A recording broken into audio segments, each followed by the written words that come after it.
at the line. Oh, pack of cars come piling in as well. Jump. Come in the white. Hello. Come back on him. That was incredible. Dude, nobody better. Nobody. Hell yeah, guys. Hello. Oh, it's not just me. It's all three. Here we are. Welcome back, everyone, to a brand new season of NWP. Are we coming across loud and clear? Loud and clear. Can you hear me? I'm here to gaslight you guys. And all I'm thinking of is firmly grasp it. What's up, everybody? It is good to be back. What do you think? What's everyone think of the new look? We revamped everything this off season. Redid my hair. I'm glad somebody noticed. And Andrew W says we're now vertical rectangles. Woo! Yes. We're even though.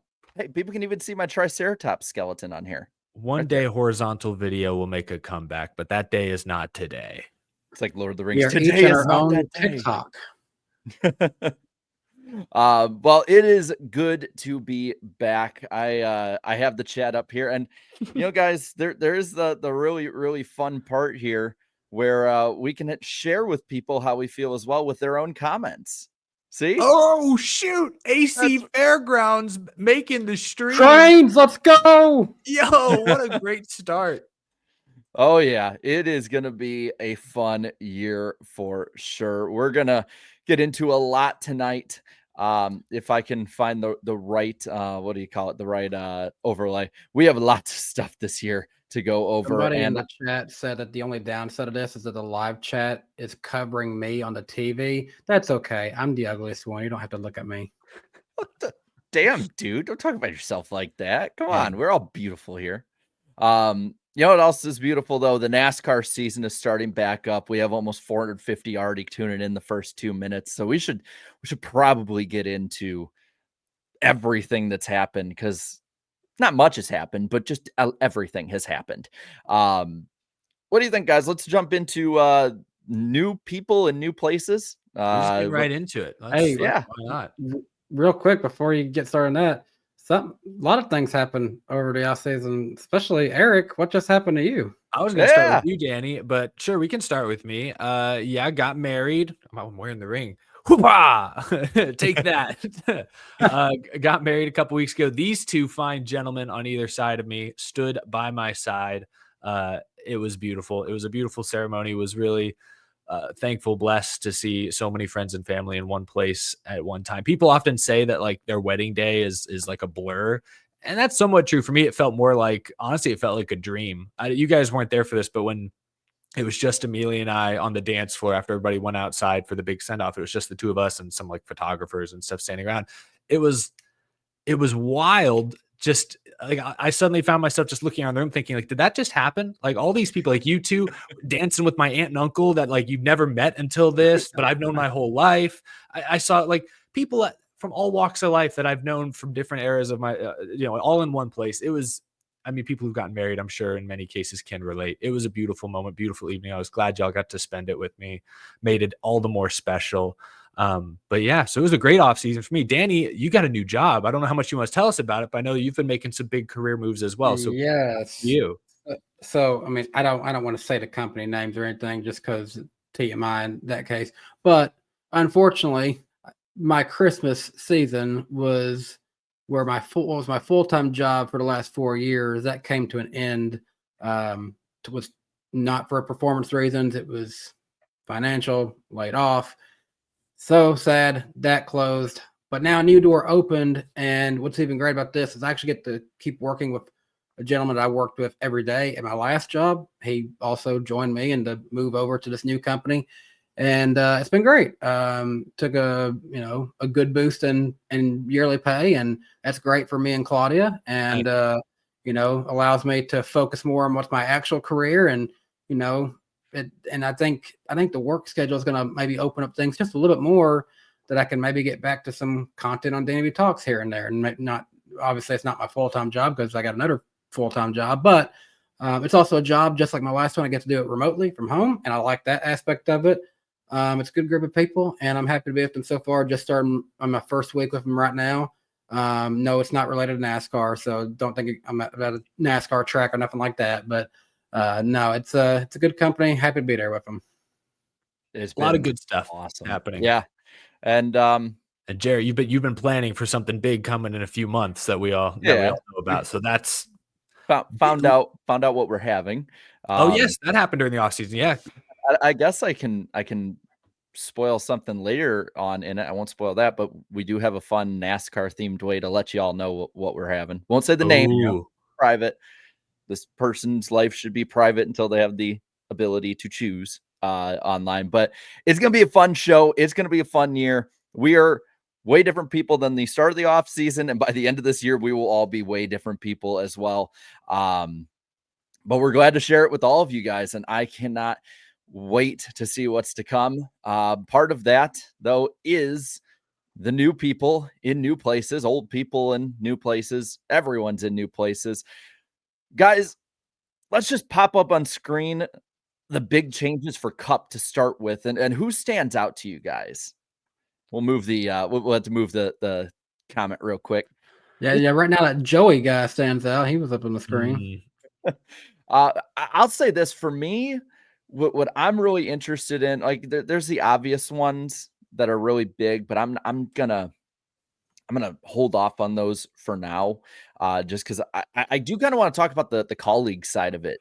Like that team Oh, been I know different way to start it, but not where that was the last two places I looked, if I can be completely Yeah. honest. that's the thing to me is that the team is basically been in a rut for like a year and a half, 2 years, and it's like, who's gonna get the spark there? Like, I really don't think it's gonna be Ty Dillon, AJ Allmendinger, like road courses, but like, is there anything they can build on the Cup side? Because if you guys remember, at the end of the Gen 6 era, I mean, we were there for AJ Allmendinger's win at the Brickyard, Yeah. road course, I should say. But that team was like right up there with Trackhouse and 2311 for like prospects for the future, and now it's MIA.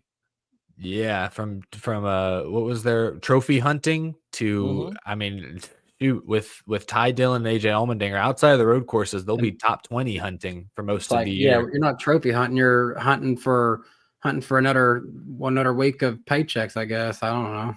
I mean, I like AJ in the 16 full time. He belongs in Cup, and with winning you're in, there's 5 road courses on the regular season schedule. I think I looked this up. Take out the Chicago street race. He's finished 6th or better in 5 of the last 6 Cup road races. And keep in mind, he's been a part-time driver for most of that span. So he just needs to win one. And like Mexico City is new to most of the guys in the Cup field. He could break through and win there. It'll be him versus SVG most likely. So I like AJ Allmendinger to help get their Cup program back on track, but outside of the road courses, I still think it's going to be a struggle. I'm particularly interested in this is another one that maybe people won't immediately look at, but Michael McDowell in the 71. I know people look at Justin Haley in the 7. Hocevar is not new to that team, but he's in his sophomore season after winning Rookie of the Year. But Michael McDowell, working with Travis Peterson, they had great success, I feel, with Front Row the past couple of years have helped make that team more formidable, more competitive. And now they go to Spire, which seems to have maybe even more resources.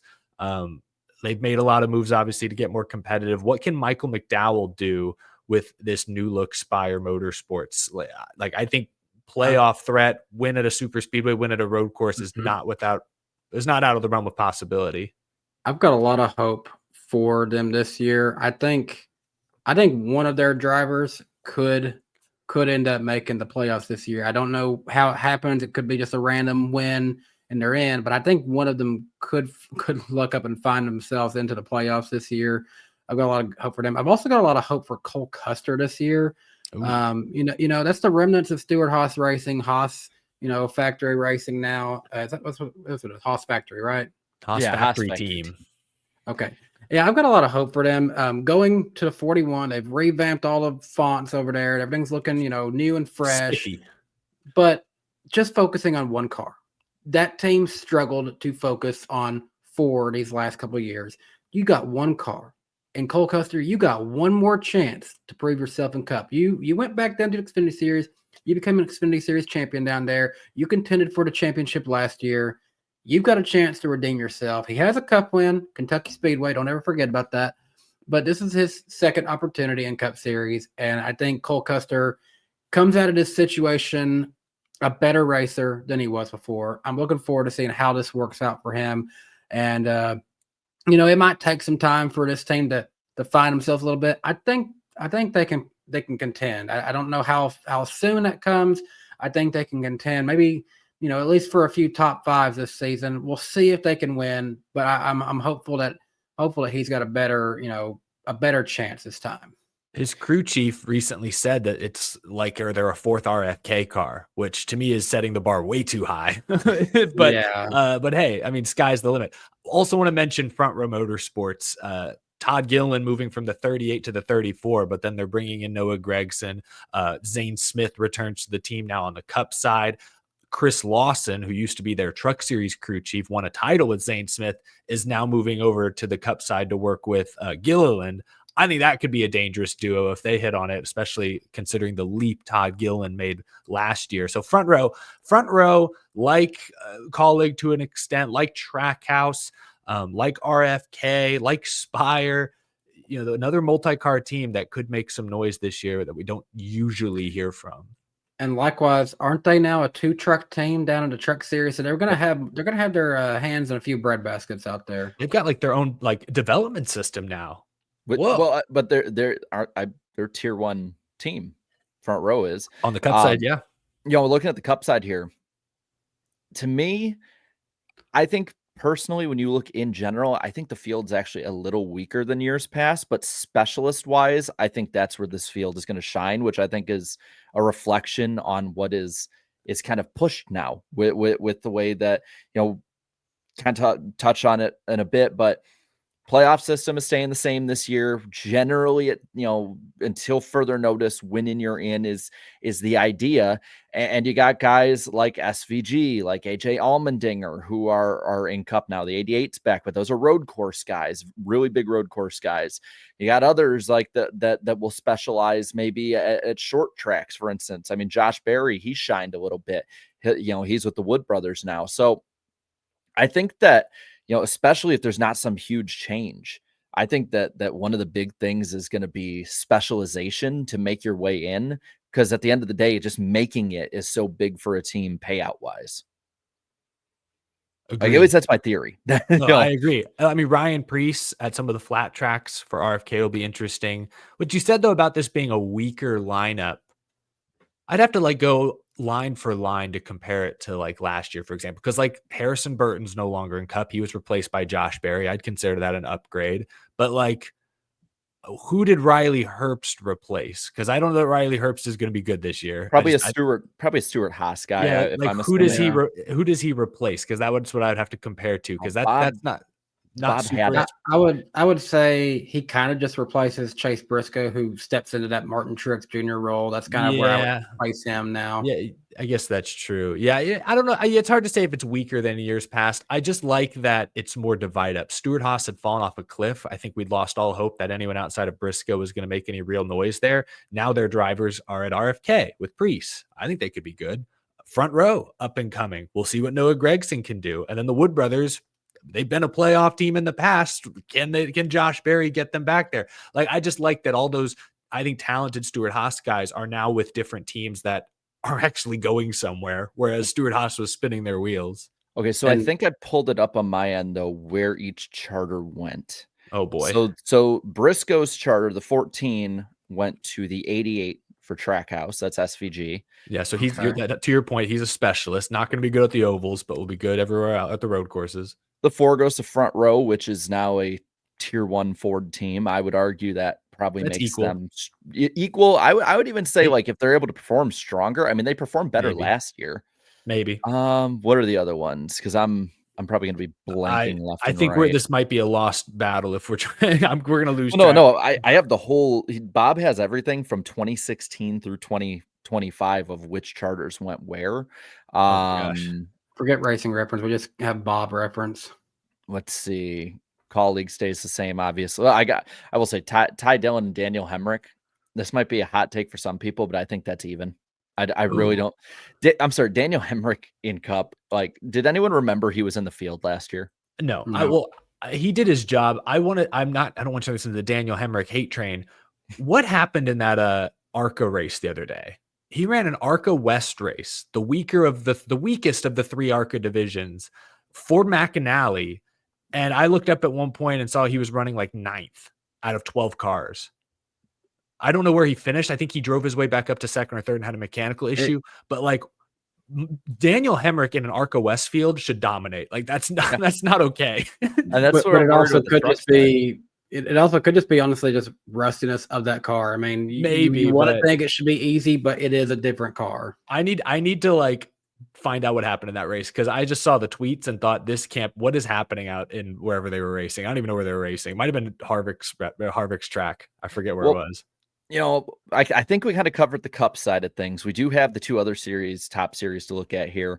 So I'm going to pop up the Xfinity side of things for a moment. Wait, and real quick before you do that, I just want to touch on one more thing. How do you say Stenhouse's new team? Hyak, is that how you say that?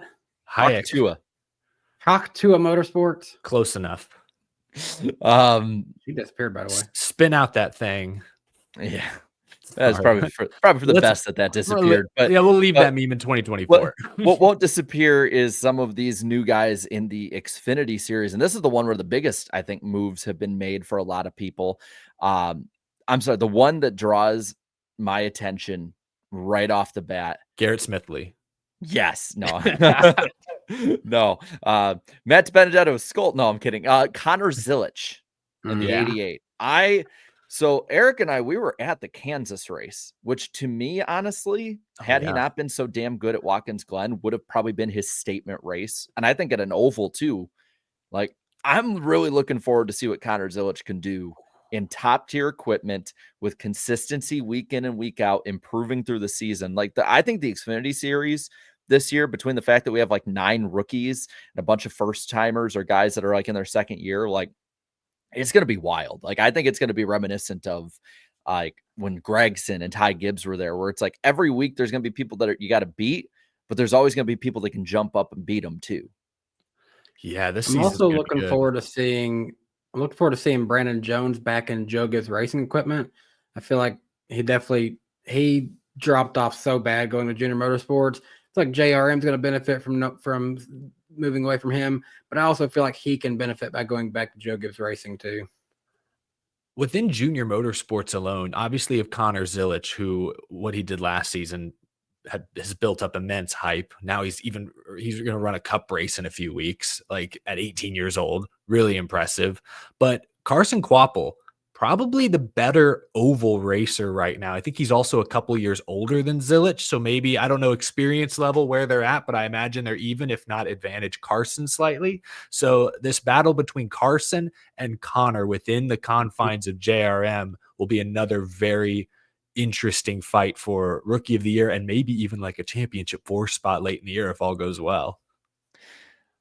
Let's pop it up one more time here because I'm just... Another one to me that I'm kind of looking at, and I'm like, can he finally break through? Sheldon Creed, 0. He's for Haas now, the factory. I think let's just call it that. Let's just call it the factory. At this point. I kind of like that. He's racing for the factory. You know, you're literally in one of the most dominant cars these last few seasons. Yeah, he's in they're in the Wonka machine now. Like, I'm gonna put it in a poll in here. Will Sheldon Creed finally win? First poll of the year. And I'm just going to do a yes or no on this. Will Sheldon Creed finally win? He has to, right? I want him to get like 22 second place finishes, but win a championship by finishing second as somebody who's not in the championship for. Actually, that would be hilarious. A Creed championship by finishing second. But he has to win this year. Not like in his career's over if he doesn't, but just like, the law of averages says he's due. I mean, from RCR to Gibbs to now the factory, which should be still very good Xfinity equipment. Like these are good cars, good opportunities. He's been so close. He's taken some opportunities from himself for sure. He's also faced some bad luck. I think back to that Darlington race at the end of last season where he ran up and passed his then teammate Christopher Bell late in the race, long green flag run. Like that was impressive. And then it came down to pit stops and late restarts, and he got shuffled out and finished 3rd or 2nd. I don't remember where he finished. Didn't win. that was so deflating. That seemed like that was the race. But it just shows he keeps putting himself in position. Eventually, it's going to happen. It And has to he be was this year.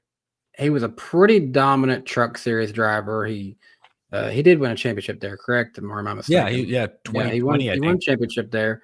Has had tons of good moments. He literally just needs to embrace his name and take himself higher. Can you finish higher? Have that version of the song, but like the AI edit of Hank Hill singing it.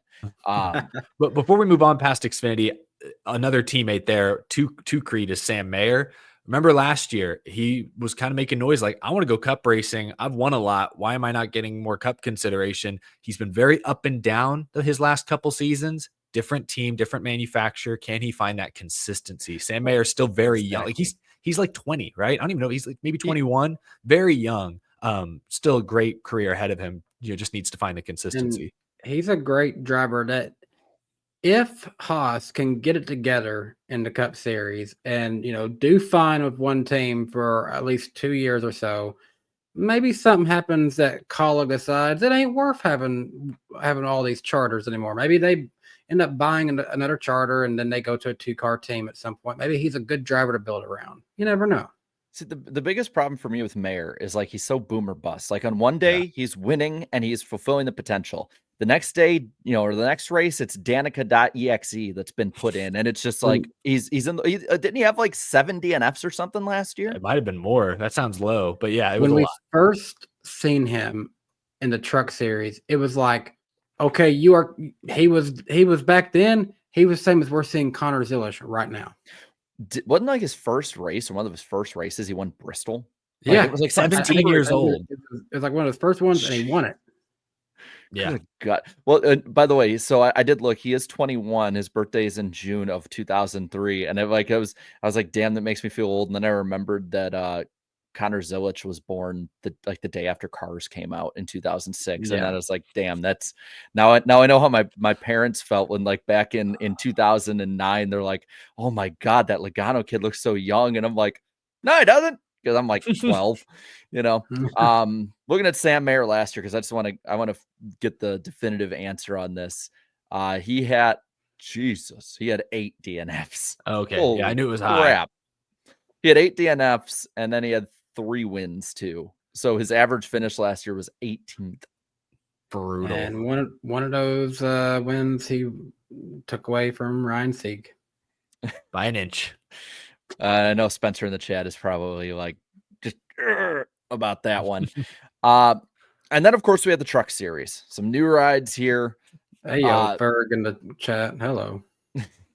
I don't have the chat up on my end just yet, but the one that's sticking out for me, and this is probably because I'm more local now, I guess.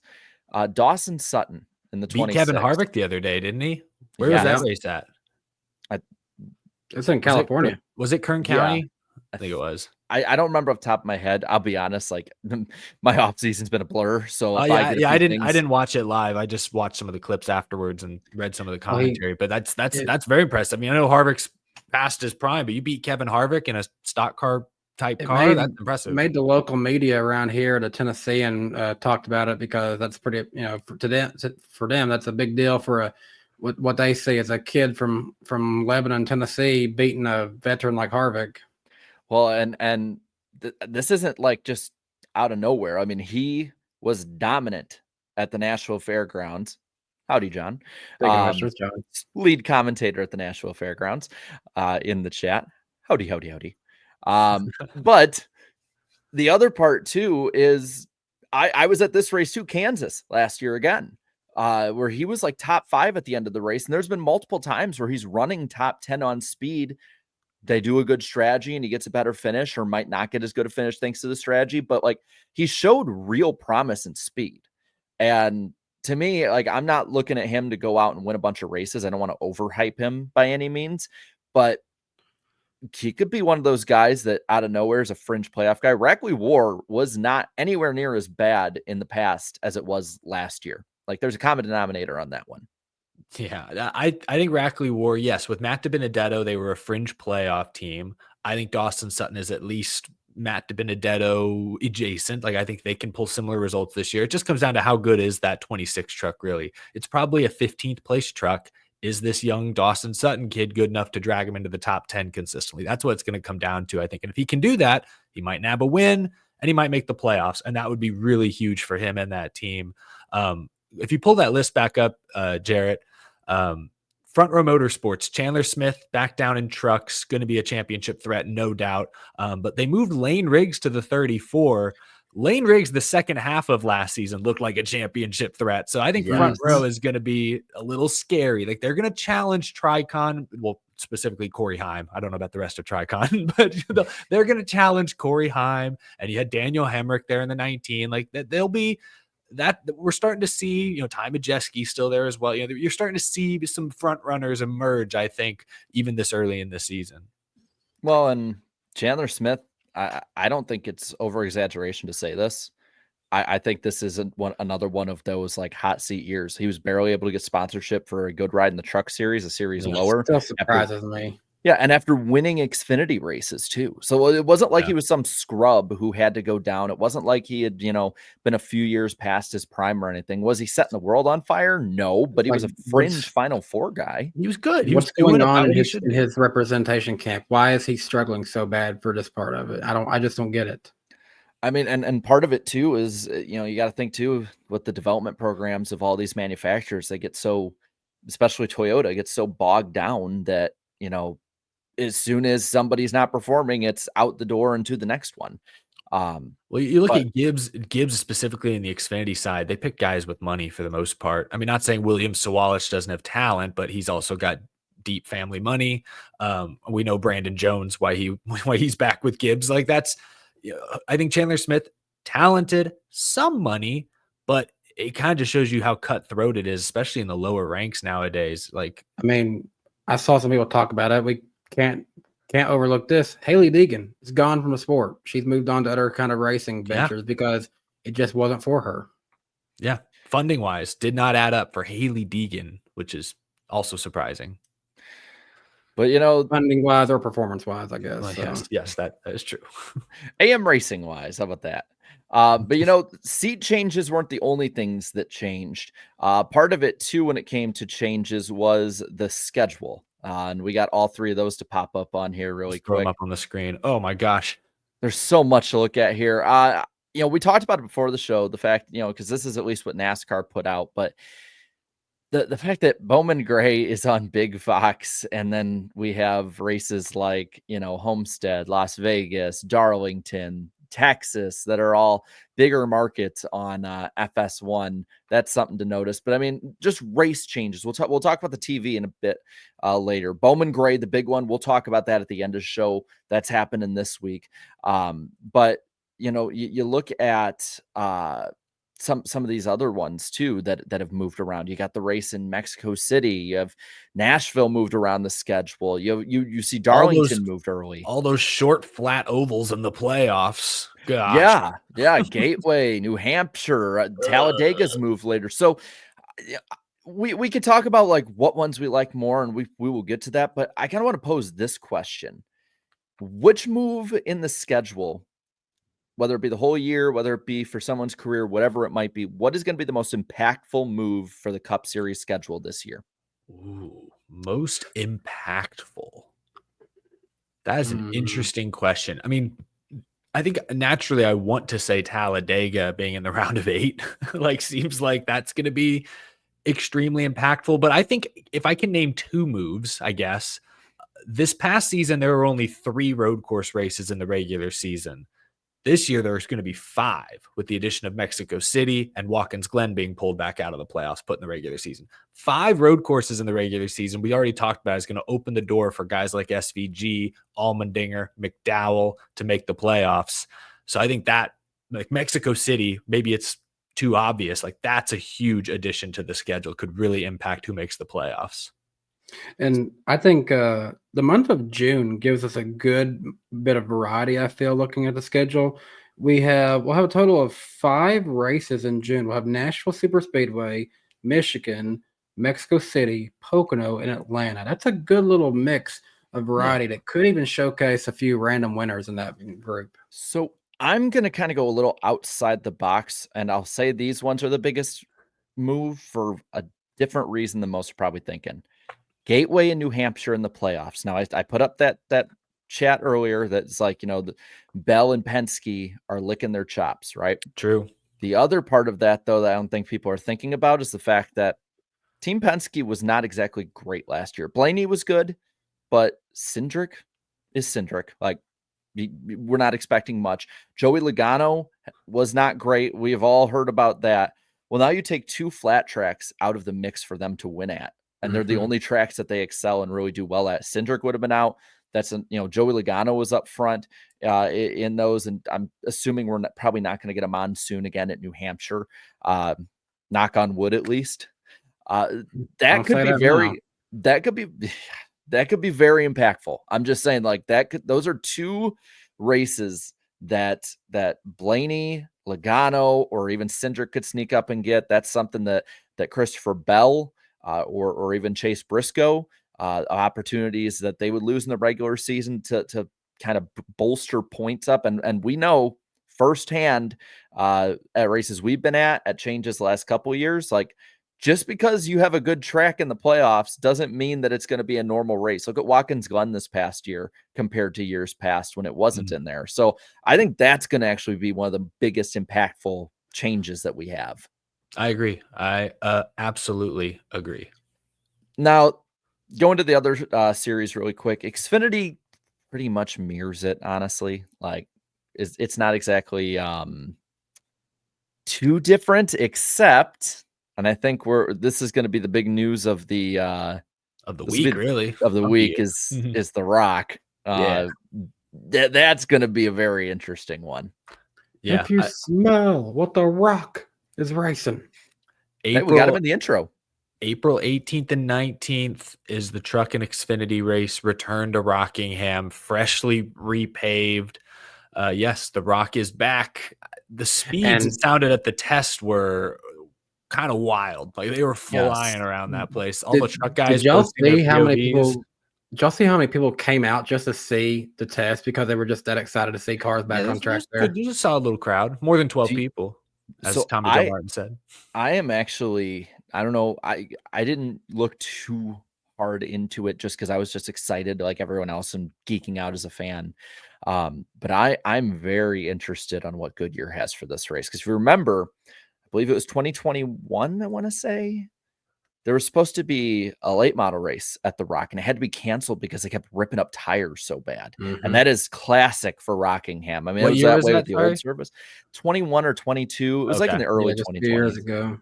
Because I remember like Slap was going to go to it. Might have even been last year for all I know. But that was, I think that was before. So that would have been probably, if it was 21 or 22, that would have been before they repaved it. They repaved it the winter going into 23. But now you have faster speeds than you would have then.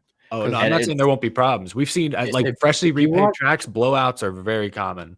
Go on Twitter if you haven't seen it yet. Raja Karoof posted a GoPro footage of him testing in it, and it just looks like he has so much control in the truck. He has so much grip driving it. This track looks like it drives so good, which all I know is the old video games. Old video games, it's one of my favorite tracks to drive on, because especially the modifieds. I love driving those on Rockingham. Had so much grip. I imagine it's going to be a fun track for the driver. It's going to be a fun track to watch as a fan too, I imagine.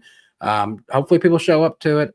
You talk about the repaves. A few years back, North Carolina government got all that money going into there to help, do a lot of these renovations. That's what helped speed up the North Wilkesboro project, because originally, if you recall, that was going to go like a race on the old asphalt, and then they were going to tear it up, do a dirt race or something like that, and then repave it. But it sped up the whole project, and that just become repaved. And so did Rockingham. A lot of good things come out of that racing wise. Yeah, it is a fully driver's track, which is good. Like, because everyone talking about it, it's like you'd think that like they got $1 million for Christmas, the way that they were talking about how this track drives, and I am so excited for it. Like, and the fact that that'll be the lone weekend this year that we don't have a cup race after Super Bowl Sunday. And That's the right. Xfinity guys will be front and center for the entire racing world in America. Like they're going to be the top series on TV in America that week. The truck guys too. I mean, they'll be racing on Friday night. We'll look at that in a moment, but I'm stoked, man. And looking at some of these other moves again, it's mostly mirroring the cup schedule. I would say personally it's the truck schedule that had probably some of the biggest kind of moves outside of just the cup side of it. So we'll pop them on screen here. Lime Rock Park. Yes, and they got Lime Rock, and I noticed that you don't have really too big of a gap of races at any point like you used to. Like the summer, it used to be like I remember one year, I think it was like they had 2 months off or something. It's like where the hell did the trucks go? Jeez. If you look actually from Texas all the way until Michigan, it's truck races every single week. Texas, Kansas, Wilkesboro, Charlotte, Nashville, Good for and them. Michigan. So I love that more they have a few consistent. races on Fox as well. Like the trucks have 2 or 3 races, I believe, on Big Fox, which is good for them. Well, I can pop that on screen really quick because that kind of leads right into the way we're looking on the TV side here. Oh man, more new stuff. Oh, So this is the part where we get a little in the so weeds. apologies to our listening audience. Jared has just thrown together a very nice, honestly, one of the more clear TV graphics I've seen since this monstrous new marketing or media deal was introduced. But it's difficult to put into words. So if you're not watching on YouTube, I apologize. I will do my best really quick without making it just a giant word salad. Xfinity's the easiest to explain. Yes, every race on the CW app should work, but until proven otherwise, we're not going to assume because that makes an ass of you and me. Trucks are easy too. Everything's on the Fox Sports family of networks. I believe it is Lime Rock, Michigan, and Homestead are the only ones on Big Fox, or I should say the 3 on Big Fox. Rest are FS1. The Cup Series is where it's just amazing. It's great, fun. I love it. Totally. When it comes to explaining, so there's Bowman Gray this week. Obviously, that is going to be on Big Fox if NASCAR's website will allow me to look at it. Daytona 500, Atlanta, COTA, as well as Talladega. Those are on Big Fox. Rest of the races through the All-Star race are on FS1. After that, there's 5 races from the 600 until Pocono that are on Prime, exclusively streamed, and there's been no word if they'll be on Twitch or not. So until then, we'll assume not. From It's going to Atlanta, be very fun to see Dale Jr. call a Coke 600, I think. yeah. That's cool. Yeah. He should be the Grand Marshal for it. That's my take on it. Just the way DW used to do for Bristol. So from Atlanta until the Brickyard is all on TNT. And that will be the in-season tournament as well. We can kind of talk about that in a moment. And then the rest of the season, last 14 races are on the NBC family of networks. Every race is on USA except for Daytona at the end of the summer and the last 3 races of the season at Talladega, Martinsville, and Phoenix for the finale. I think I got it as concise Pretty as I good. could possibly. We could go off into the weeds about where practice and qualifying will be shown, but that's just gonna, people can look that up at their own on their own. As I see some people saying that they don't have Prime, I get that.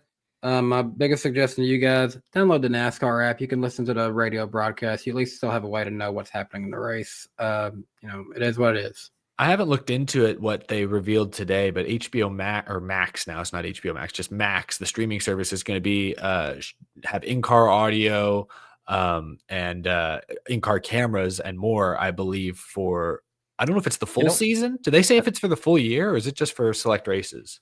I'm not sure. I just know that I saw the picture of the of like how it'll look graphics wise and stuff, and it's like a perfect mix of NASCAR Hot Pass and NASCAR Race Buddy in the 2000s. Like that's what it reminded me of. Yeah, every cup race will have full audio video for every car, real-time driver data, and a leaderboard. Every race, every cup race this year, if you have Max, which I do, I got a lot of DC superhero stuff. What else is on Max? Harry Potter, anything Warner Brothers. Last of Us show. I've always liked Max. I think they used to have it. They may still have all the old like Cartoon Network stuff on there. If you have Max, you can have real time in-car audio and video for every car for every race this year, not just They the 5 Max races. Which they that's should like do that's a pretty cool. they should do a Cartoon Network simulcast just like they do for Nickelodeon NFL games and have Ed and Eddie commentating a NASCAR race. Is Cartoon Network still around? I thought they went under. I think they rebranded. But like I'm saying, the old Cartoon Network Like shows are they still still on have there. they still have the rights to the shows and stuff. Yeah, But like yeah, the old I think the library. channel itself went away. But yeah, on screen from Napa Racing Fan, qualifying and practice, first half Prime, second half True TV and Max. So it will be on television for practice and qualifying, second half FS1 for the Clash 500 and All-Star race. So just to clear that up, and Napa, your comment ain't going away. Oh man, he's stuck there the rest of the show. Oh, there he goes. Okay. Now what else do we got? We have so much stuff to go over. Yeah, we can. As far as broadcast stuff, I know we have the different broadcast booths. I'm excited to see Adam Alexander, Parker Kligerman, and Jamie McMurray call every Xfinity race. I think that's gonna be a really strong trio. Yeah. I don't know what else we really wanted to mention there. Dale Jr. obviously anchoring not just the Max TNT, but also the Prime races. I want to ask with the NBC booth. So I know that Burton and Diffie for sure, they've been confirmed coming back. Was there anything on Steve Letarte, or is that just assumed that he's coming back? I can't remember if it's been, I don't know if they've formally announced it, but I think it is expected that Letarte will stay with NBC. So he's taking kind of, granted, this was a pit reporter, but Matt Yoakum, he used to just do the entire season, like back in the day when it was Fox and NBC and like I the don't early remember that. 2000s. That's Because kinda he was cool. the one that Junior said, it don't mean blank right now, and got penalized for. I only remember that because I had that big ass NASCAR book that had like all the pictures and history. Well, actually, hold on. There it is. Guy's big NASCAR book. And I remember reading that he had said it to him in that. To my knowledge, there's nothing. There was some rumors last year, but I don't think anything ever come out of it. There's nothing about Alan Bestwick doing anything this year, is there? No, he did get followed by Prime Sports though, and they follow each other. So that was interesting, but nobody really nobody I think has confirmed anything. It's just more reckless speculation at this point when it comes to old Alan. There's also the NASCAR channel on Tubi that just launched. I have not watched any of that yet, but that's free ad-supported TV. It's like online television, I guess. I will say I get at least the streaming side, like if not wanting to buy Prime and stuff like that, but like basically every other race, like I don't understand the excuse, except if you live in an area without internet, really, of like I can't watch the race. Like I get cable, but like some of these, like a lot of these cable races will be on Tubi with FS1 because Tubi is owned by Fox. Yeah, there's so many different ways to watch. I think it's up to NASCAR, I think, to communicate it to fans at this point. And cable subscriptions continue to drop year in, year out, but it's not exactly a new thing for NASCAR fans. Like NASCAR races have been on FS1, USA Network, and TNT for that matter for much of the past, basically the entire 21st century. And so like it's not a new thing. It's frustrating that as a fan, I still can't pick one. Like I wish I could just subscribe to cable and get all the sports I want. I wish I could just pick a couple of streaming services to get all the sports I want. Instead, I can't. I have to still kind of do both month to month, update, renew, cancel. Like the fans do have to put in more work and probably have to spend a little more money this year to watch every cup race. And that's frustrating. I hope at the very least the Prime and Turner broadcasts try something new.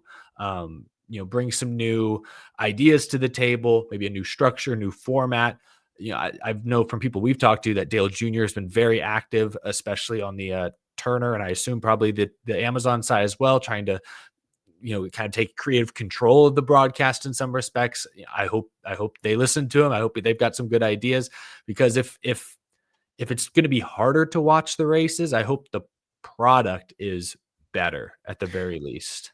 Real quick, I saw this in the chat and I wanted to make sure for sure, but on it, off topic of NASCAR, but Bob Pockers had tweeted out Ford announces it will compete in the World Endurance Championship in 2027 with a new prototype. So Ford's investing into racing. I think that's what we can take out of that.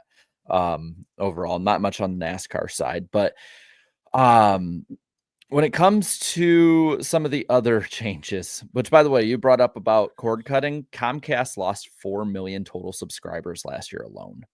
Yeah, But- no, cable continues to drop. Amazon Prime subscriptions for what it's worth continue to go up year after year. Right now, nearly 3 times as many people subscribe to Amazon Prime than traditional cable in the US. Honestly, the only thing it'll change this year of NASCAR, I'm sure, but the only thing I ever watch through Amazon Prime stuff is just an occasional football game. Really, I mean, Amazon Prime is just working for the shopping advantage alone. Oh yeah, I have it for the free shipping. So- That's why I've had it. I'll be honest, like, so I do partake in watching shows on Amazon Prime. You know, I'd watch How like the bold. boys stuff and like Has Been Hotel, and I recently just got done Heard that's watching. good. I just got done watching Vox Machina.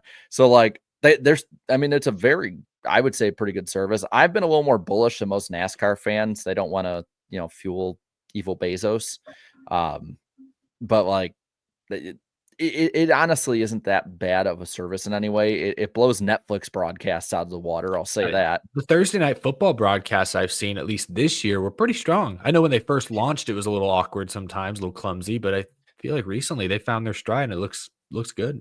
Yeah, I mean, it's gonna have its problems for sure. Like, I think the biggest one's gonna be like signal and stuff like that. I mean, some of these tracks are in the middle of bumfuck nowhere, and like Yeah. it's probably gonna be difficult to stream that, and they might run into issues. Like, I'm fully expecting that to happen.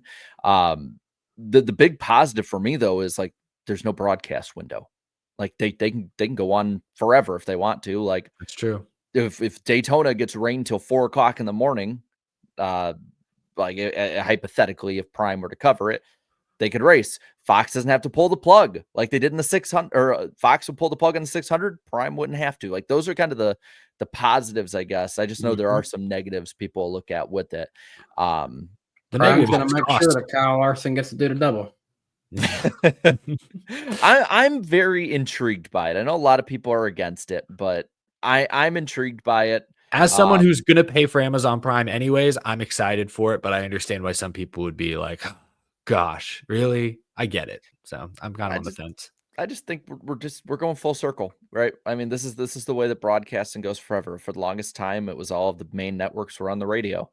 They switched to the TV, and all the main networks got their stuff and cable, and they jacked up the prices, and now it's low again and more accessible with the signal for streaming, and we're getting all the same players back on that. We just have some new ones. Like that's the way it is right now. We're in the middle of a cycle. That's how I kind of see it. It sucks that NASCAR's on so many channels, and it's gonna be so much harder to find it week after week and changing all the time. And we said it last year, NASCAR is chasing the money on it, and they got the bag for what it's worth.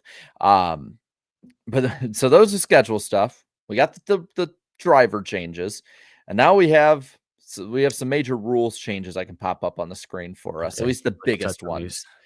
We have the DVP overhaul, changes to the waiver system, and now the OEM penalties. I think those are the 3 biggest we've seen this offseason. I like all of them. I'm just going to say it. I mean, I like them all for different reasons. I think the DVP overhaul ultimately gets rid of the DVP in a lot of respects. I think the only way it's really going to interfere with the driver's race, it sounds like, is if they have 3 or 4 flat tires and have to be towed back. Like, that's still, you're going to lose a couple laps, probably bare minimum. Because you have to be towed back to the garage. Yeah, that sucks. But assuming you don't have 4 flat tires, it's kind of the old way of doing things in a lot of ways. Yeah. A few little wrinkles here and there, but I don't think the fans are, I don't think the details are going to make a big enough difference for fans to care about them. I think big picture, unless you get 4 flat tires, it's kind of like how it used to be. So I think these are good common sense changes. Like that, I think the DVP part, that's what it should have been. This is what should have been from the start, honestly. Now the flat tire stuff, that's next gen, obviously, but yeah, I think that we should have had that be the ability of like be able to continue a race. Just because X, Y, or Z weird thing might happen doesn't mean yet you have to lose a bunch of points and stuff like that. So I really like. I'll give like a B plus because I'm not crazy about the flat tire part. I think that could have been ironed out better on the DVP part, But to your point, I think that's more of just the next gen cars problem. The fact that a which flat tire NASCAR should fix. yeah, Yeah. but it's a harder fix overnight than a rule change, So like I'll at least B plus is a fair score. I think that's fine. I just think with the flat tire thing, man, like it's been we're going in year 4 or whatever. But what can 3, you do? 4, Like whatever. what are you gonna? You It's can't. You NASCAR's fault for designing a flawed car. I'm like, saying and they'd have to design a whole new car, which that's just not in the Well, budget. that's a problem that they did. That's my point. Is like the problem Yeah. they did is they designed a brand new car. I'm just saying, how do you can't you should I don't expect We them to all fix could have it. seen that coming. Like we Sure. all saw that. Yeah, Like, I'm just saying, it's but on like them, not the teams. no, yeah, 100%. I'm just saying, like, I don't expect them to fix it for probably 8 more years minimum. Like, I don't think they're fixing it anytime soon. And really, OEM standard manufactured cars are going to change so much between now and then. It's just going to be changed even more to match up with what the street cars are. So Yeah, and I'll be running hatchbacks. the waiver Crossovers. changes. This is totally just the Kyle Larson rule. Like, let's just call it what it is. The OEM penalties. The thing is, the OEM penalties I like in practice. Does NASCAR have the stones to use the rule? 100%. That's where I come down. I think it's written as well as it can be written. It's still vague, but I like that that's now in the rule book that OEMs can face real penalties that go beyond just the racetrack. That's good, but exactly what you said. NASCAR needs Ford, Chevy, and Toyota. Really, they do. Like they can't need them more than they need NASCAR. Yeah, as you just said, Ford's going off trying, WEC, GM's going Formula One racing. These guys are broadening their motorsports portfolios. NASCAR is becoming just a drop in the bucket to them, not the biggest deal in the world, but to NASCAR, losing any one of these manufacturers, pissing off the wrong person could put a huge dent in your business. I think that the more OEMs that they get in the sport, like if Honda comes over and we have 4, if Dodge came back with Honda or whatever, and then we have 5, like the more OEMs we have, the more water I think this rule holds, because NASCAR has the ability. If this was 20 years ago, more security. Yeah. If this was 20 years ago, I think that this rule was like, whoa, man, like that the manufacturers need NASCAR more than NASCAR would need them at that point. Yep. Yeah.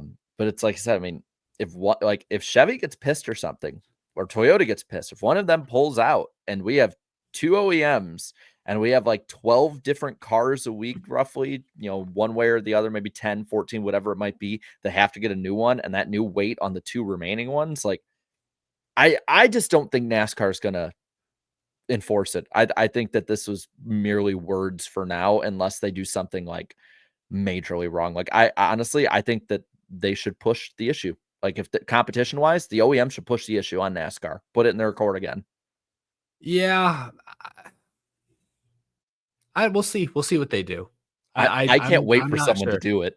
I can't wait, man. Because NASCAR's made some big I mean, I wasn't sure they would suspend Chase Elliott 2 years ago, and they did. And I was like, wow, okay. So like NASCAR has made, and I'll say, suspending Chase Elliott for one race versus potentially pissing off all of Chevrolet, for example, 2 different things. But I guess all I'm trying to say is NASCAR has made some tough call, like stripping Austin Dillon of playoff eligibility. Whoa, that was a big boy call. So they've made some risky calls, the past couple of years to their credit.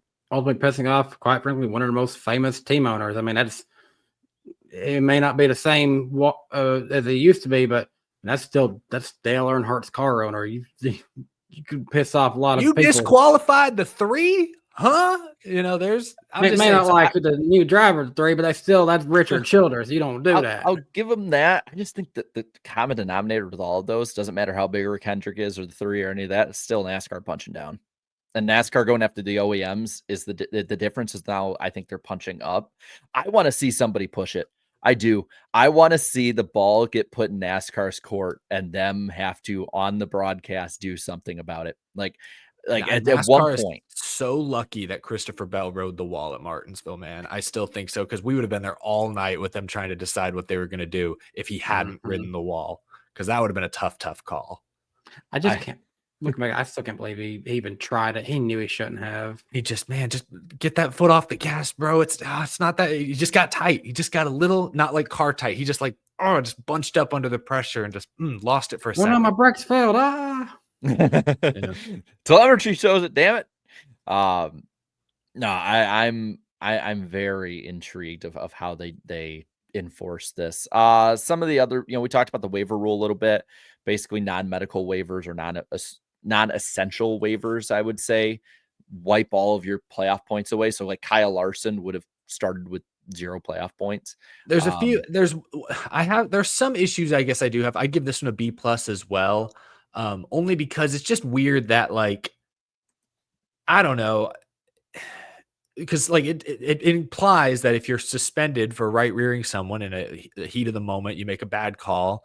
If you get suspended, that suggests you will now you'll get your waiver, sure, but you will lose all playoff points. Not only that you've collected up to that point, but that you collect for the rest of the season. No longer count. I just worry, take Chase Elliott in the Coke 600 2 years ago. Right rears Hamlin, gets suspended, would have lost his playoff points then, and for the next 12 weeks or so, would have had absolutely nothing to race for. Nothing. Because I think at that point in the year, he might have already had a win. So he was locked into the playoffs, but he was guaranteed to have 0 playoff points no matter what he did. So for 12 weeks, Chase Elliott would have had absolutely he missed. nothing. Oh, that was 23. He missed. You're right. He missed. But you're right. He missed in 23. So I guess he was still racing to try and win a race to get in. But assume Chase Elliott in a normal year has a win like he did this year. He got the win early at Texas. Assume he's already locked in. There's nothing to race for. There's no reason to race for stage points, no reason to race for stage wins. You're racing for a trophy, I guess, and purse money, which doesn't matter that much in the regular season, but you're not racing for much anything else. And that's my only concern is if you do something early in the year, it could just, there's that one ghost car now on track for the rest of the regular season that's not really doing, has nothing to race for, that's just kind of weird. I don't like that. It's the same way I don't like the idea of rewarding the regular season champion with an automatic championship 4 berth, because then that means for 9 weeks, they have nothing to race for. I don't like that. There should be something to race for every week. I think to push back at least NASCAR side of it is one, prioritize NASCAR. At least I know from what we've all heard and people we know that more in the know and stuff, top brass at NASCAR did not take kindly to a crown jewel being treated like, I can miss it for another series. I get it's the Indy 500 for us fans, and for drivers that means more. And I think NASCAR had every right to be upset by what Kyle Larson did. I think they were completely valid to feel gypped. But at the same time, no rule about it. They had to close that on their end. At least that's probably their thinking. I think with the suspension front of it, I think NASCAR's thinking, I don't know if it's 100% right, but I guess where I can get on board a little bit is don't be a dumbass. Don't be a dumbass like Chase Elliott was, like Bubba Wallace was, some of these other guys who have done the same kind of thing. I'm with you on that. I don't like resetting to the point that it's a pointless endeavor to be out there every week. Obviously you win, obviously you do stuff like that and whatever. It's very reminiscent of, I believe, the 3rd or 4th year NASCAR was around. Lee Petty went and raced in a different series, and they just stripped him of all his points and made him start from 0 in the middle of June. And he lost the championship because of that. That was the difference of his championship. It's a very old school NASCAR rule if there ever was one, from Big Bill France. I think if I tweak this rule, I would have just said, instead of, hey, you go back to 0, I would say you're docked 10 playoff points. Or even you're to 0, and then from that point but then a suspension in August hurts more than a suspension in March. You know what I mean? At least in March you have time to build your playoff points back up, whereas in August, if you go to 0, What do you guys think of this one? I want to know both your guys' thought on this, because this is an idea I had, is maybe you give an either or. It's you're suspended and your points from that race are stripped, but you keep your playoff points, or you lose your playoff points but you're not suspended. They'll probably take the suspension. It still hurts. Sponsorship is hurt by it. Yeah, no, I don't think you give them that choice, because I think that they just take the suspension 99%, unless the next race was the Daytona 500, but it wouldn't be. So I don't think they would do that. That's my only change I would make. There's, instead of just go back to 0 and you can't build back up, I just say dock them 10. And if you're at 5, you're at -5 now, buddy. Better get to work. Like you better go race well the next few Sell months. real estate, buddy. Yeah. Side note, I know we're gonna get to the Super Jets later, but this Thomas guy, I don't think he realized that Eric was on his honeymoon while this news come out about Red Bull, so that's why. Oh yeah, and I didn't include it in my video today yet, but it is exciting. I mean, it's cool. I'm sure we'll talk about it later on this show. Yeah. Let's see. We talked about like where practice sessions will be and stuff like that. But on the practice and qualifying front, there are 50-minute practice sessions for select races this year, like Clash, the 500, All-Star Race, Mexico, Indy, and the finale for the Cup side. Basically, what it is, to kind of break it down in simpler terms, so I'm not just reading lists, is main like crown jewel races or new tracks for series, or tracks that have had major changes like a repave, new tire, new Coda package. reconfiguration. Yes, stuff like that. That's basically those where you'll get your 50-minute practice sessions for this year, your real practice sessions, not just sort of like hot laps. Group practices will go from 20 to 25 minutes, though, on the other weekends that you don't have. We'll have single round qualifying at all tracks except super speedways, where they'll keep the same one, the top 10 round. And we're not doing this is the big one. We're not doing that row shit anymore, where we just qualify for like outside, inside. It's like actual speed sets the field. So we don't have like, hey, second place is 0.3 a second faster than the pole sitter. It made I'm not sense gonna why lie. they're doing. Oh, go ahead, Danny. The change, the qualifying, I love it because that's traditional. That's the way I think it should be. But if I've ever seen a move that I feel may have been influenced by who's making the video game, I feel like it could be this, because iRacing itself runs off of a typical traditional qualifying system. And I almost wonder, they've been part of NASCAR in a lot of ways for many years. Did they have any say in like, hey, can you just do this because it's easier? I don't know. That's an interesting theory. It would make it easier for them for sure. That's one of my stupid thoughts, but also like they're influential enough I could see it. One last big thing on the qualifying session here. It's single lap at every track except short tracks that get 2 laps. So it'll be bang, bang, bang, like really quick. And someone in the comments mentioned it is still group qualifying for road courses, right? So Yeah. like that hasn't changed much. Just the ovals are back to one at a time. Honestly, single it's single pretty lap. much what we've been asking for. Yeah, Like, it's simple. It's simple, which I think for something like qualifying is what you need. I think the idea, I think they tried to make qualifying, especially like a TV product that people actually wanted to watch, with the like group qualifying and then knockout round qualifying.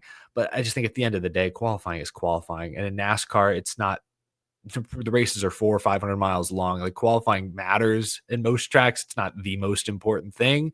And so I just think it's important to keep it simple, straightforward. You feel like the best cars, the best teams get to the front, and people, the hardcores will watch anyways. You're just not the casual fan. We're having a hard enough time getting the casual fan to watch the races. You're not getting a casual fan to watch every qualifying session. So just keep it simple. I just know, like, I always say, back when I was a kid, we had Speed Channel.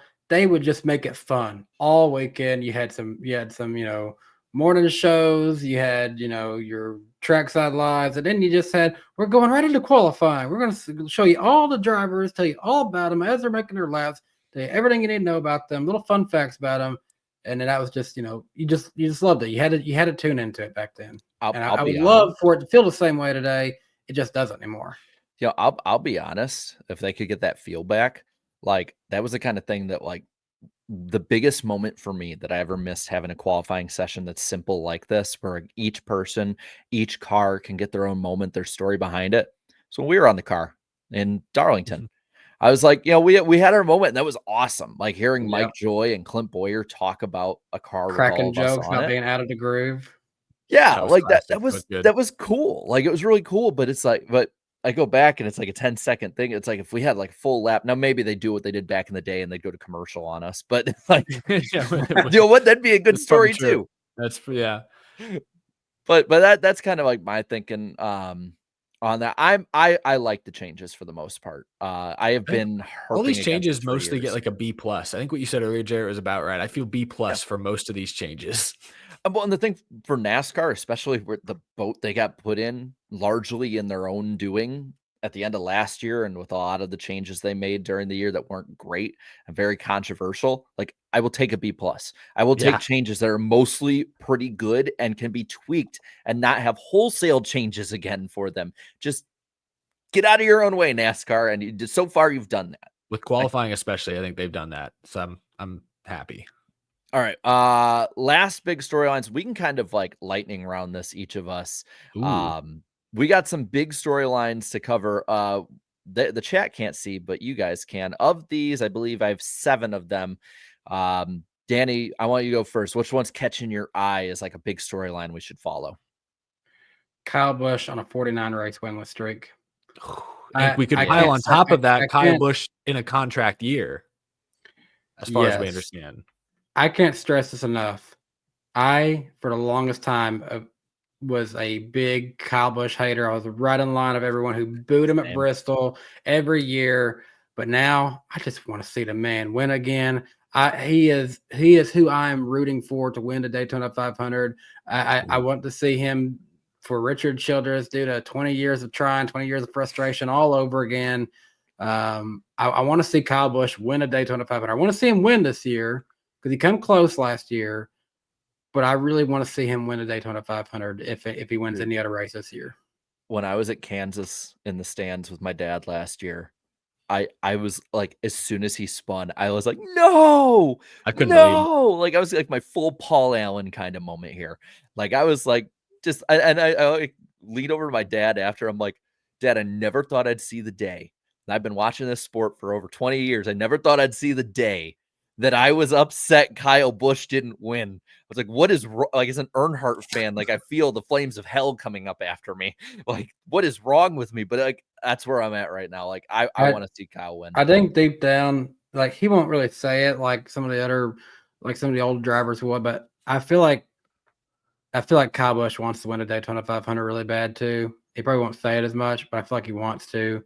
I feel like if he could get that one off his list, I think he could be content retiring in the next couple of years if he decided to. I don't want to see that just yet, but I'd love to see him win the Daytona 500. If the That would be speed a fun continues to not story. be there, he won't really want to do it because he doesn't. I think he'll be like, I don't want to do this if it's not fun anymore. He'll go get that truck championship to check that box off, and then I hope he does that too. I want to see him do that. All right, Eric, what one catches your eye of these ones that we have on our?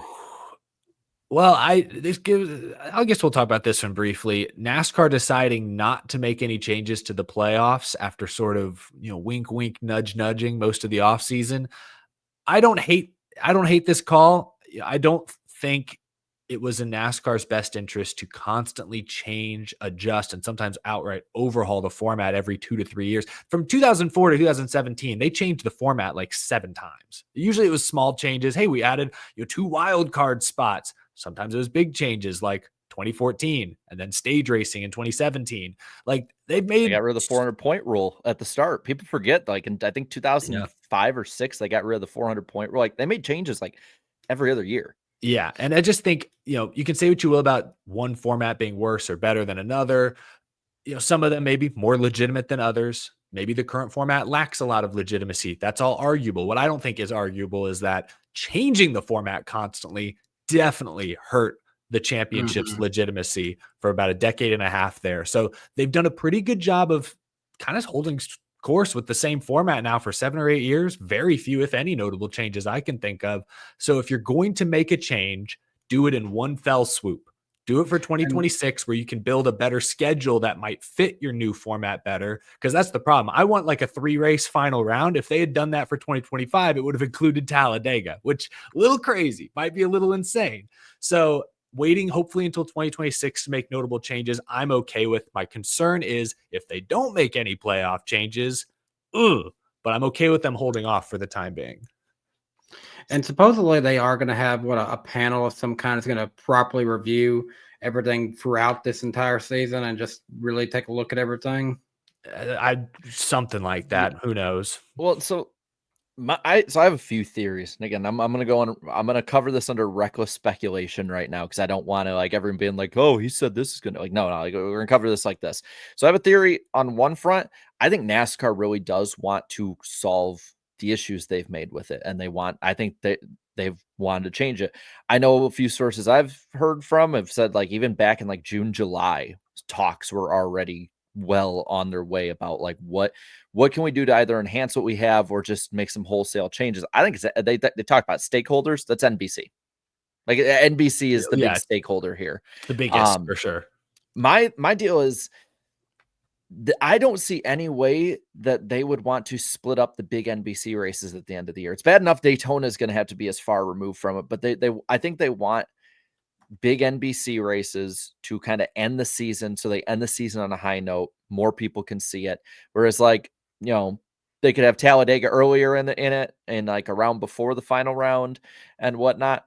My thing is if they're going to keep Talladega in the final 3 races to keep the TV side happy, you might as well just make it the finale at that point because well, think about it. If you're going to have it in the championship race, it's going to matter the same either way. Like it's going to be a shit show. It's going to be a crapshoot. No one's going to be happy. You might as well at least get the biggest bang for your buck out of it. I don't want this.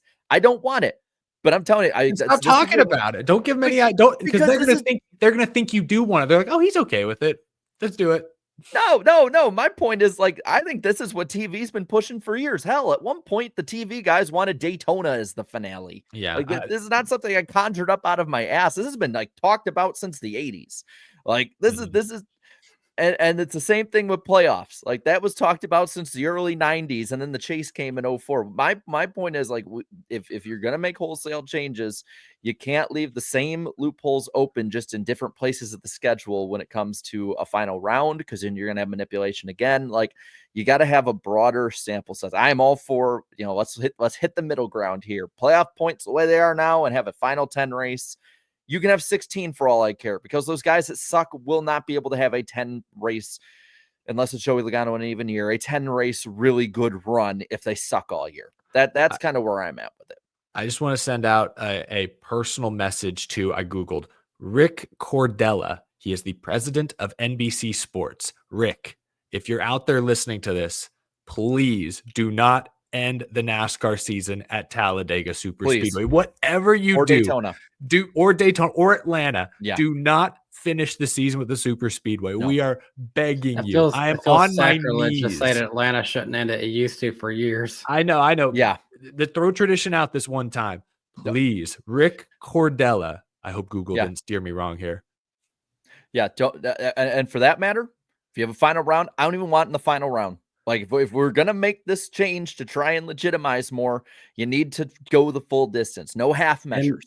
End it at Richmond before you end it at super speedway. Don't do it as option tire. Yeah. Don't do it as super speedway. I'd say don't do it at a road course personally, just because the specialist, all that, Rick, do exactly what I'm telling you to do right now. Don't listen to anybody else. Homestead, damn it. Homestead.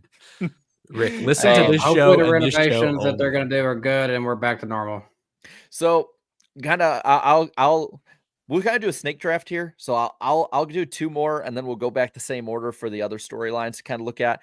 The first one, the big one, is going to be what comes out of the lawsuit with 2311 in Front Row. I know people are sick of hearing about it already. The judge, from what it sounds like, said that it should be over before the 26th season.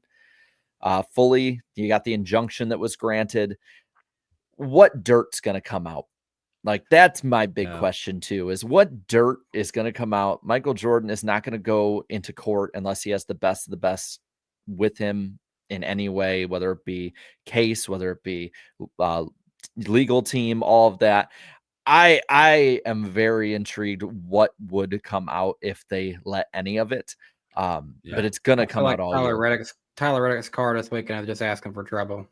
Oh yeah. Dude, anything that happens against Front Row or 2311 penalty wise is going to be hyper scrutinized. Like everything. The 2311 picked a hell of a time to run that throwback type scheme this weekend. For sure. That was not an accident. I mean, the fact that they posted that graphic, took it down, put it back up, not an accident. I think they knew what Not they were on doing. accident whatsoever. They're definitely asking for trouble, and They're trying to make a you know, statement. I don't know if they're asking for trouble. They're just trying to they're trying to send a message. I think and they're that I think hoping they're it's delivered. I think they're the, throwing the, out a little bait. yeah, it definitely bait is the best word to describe it. They're not asking for trouble, but they are trying to bait NASCAR a little bit, and they're definitely playing into this probably a little bit more than they probably should. I can't wait for like if something happens with Bubba and you have all the people that are like, against NASCAR for the longest time and stick it to the man, but it's Bubba Wallace. So they're like, NASCAR's always been right, damn it. This is what Dale would have wanted. That is called getting caught between a rock and a hard place. The rock is NASCAR. The hard place is the 23. I'm gonna enjoy watching. I'm gonna enjoy watching any comments that come from Facebook this year. I'm just gonna be like, that's interesting. You say that. The standards will be doubling, I imagine. Real quick, Milo Gunther asked what throwback did 2311 do? This weekend's car for Tyler Reddick, he is running it's an Air Jordan car, which is throwing back to an unabandonable shoe that back when they were having issues with the NBA and they didn't want to allow their shoe, and they had people kind of like doing that with just basically the taped up logo saying like, oh, you can't ban it and stuff like that. That's kind of what it's going back to. Yeah, so the logo on the car is the Jordan logo with like a black bar through it. So okay, Jared, I see you. I see you pinning our old friend Peter there. So to another story. This one's I'm very interested with as well, for obvious reasons. I've heard rumors. I know Pete Pistone talked a bit about this. Will Chicago re-up for the street race with NASCAR? Now, it is worth noting when it comes to the street race. Now, I will not get into any thoughts on the particular people and their beliefs, more just street races deal with politics, and it is worth noting that the Chicago mayor has gotten himself into a bit of trouble when it comes to donations and is now very unpopular and might need something to re-up or re-energize when it comes to popularity ratings and stuff like that. It'll be that Formula One race. I don't care what you guys say. I'm counting it. Alex Bowman, track killer again. I'm just saying that could be a part of it, but Pete Pistone, from what the chat was telling me, was saying that at least the rumors are Chicagoland back in 26. There might be a San Diego street race in the place of the Chicago one. They keep the areas alive. Chicagoland comes back. Technically, Bowman only cancels each other out. So for his track killing. It's a neutral killing. I'm just saying it's going to be a big storyline because this is going to be a TNT race. This is going to be on cable instead of NBC this year. If it still pulls in a huge number, like NASCAR needs to have that come back because the middle of the summer needs that kind of pick me up. Yeah. And there's like that July doldrums you get to. Speaking of comeback, we actually have Jar Jar Binks back in the chat for once. Oh yeah. Yusa been leaving lots of super chats.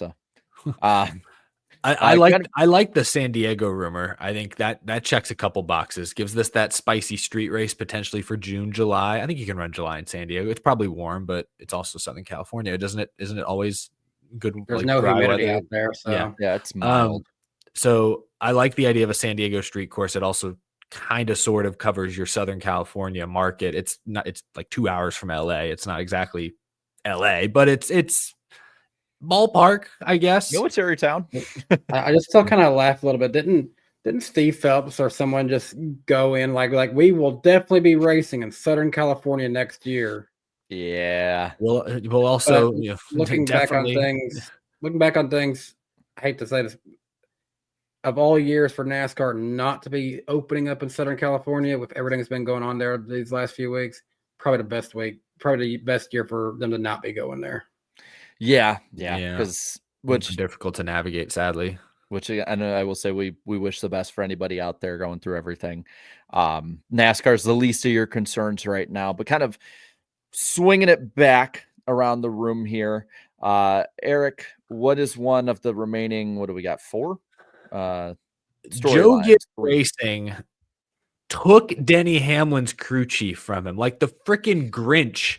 In the middle of the night, swiped Chris Gabehart out from underneath Denny Hamlin's Christmas tree, replaced him with coal in the form of Chris Gale. No disrespect to Chris Gale. I think he's fine, qualified for the job. But obviously a downgrade, right? Denny Hamlin late in his career, clicking off multi-win seasons. Gabe Hart, Hamlin, dominant. Oh, now you're telling me at age 44, 45, I've got to learn a new guy? Chris Gale, who just went winless back-to-back years with Ty Gibbs? Man loses This guy? FedEx. He loses his crew chief. I mean, So I still think Hammond will be good this year, and Gabe Hart is still going to impact how he runs. Gabe Hart's getting a promotion, is now competition director. So for Joe Gibbs Racing more broadly, a team that went winless the second half of last year, this is probably a good move to give Chris Gabehart more creative control over the entire team. He seems like a really smart guy, knows his stuff. But for Denny Hamlin specifically, I worry he's going to take a small step back. I'm not ready to say he falls off a cliff like Jimmy did or Dale did or even Harvick to a degree or Truex their final years. I'm not ready to say winless Denny, but might take a small step back. I want to pose this question to you guys. When was the last Cup win for Joe Gibbs Racing? June. I don't remember what day. It was in June. yeah, I think it was June. I'm fair on that. June 23rd at New Hampshire. Bell.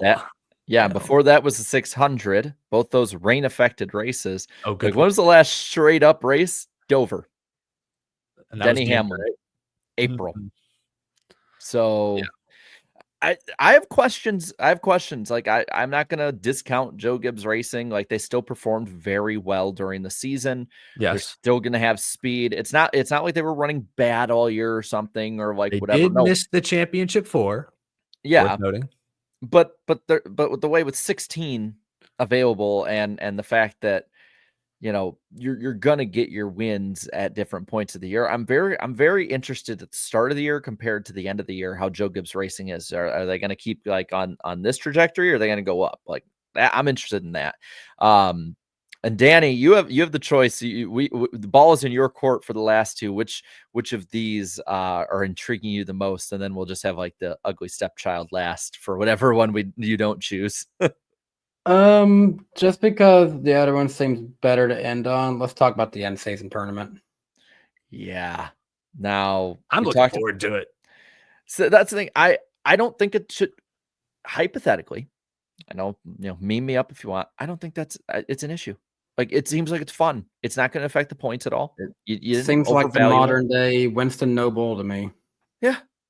Like, I don't get what I genuinely don't get what the issue is. Like, if somebody like biffs it into turn 1 at 180 at Indy, like, okay, like we went too far in a few places. Just for fun and extra money. That's all this is for. I mean, Yeah. This And is big nothing picture, new. I think it's for $1 million at the end of 5 races. So it's not, I mean, that's a big payday for whoever gets it, but it's not exactly like make or breaking someone's season.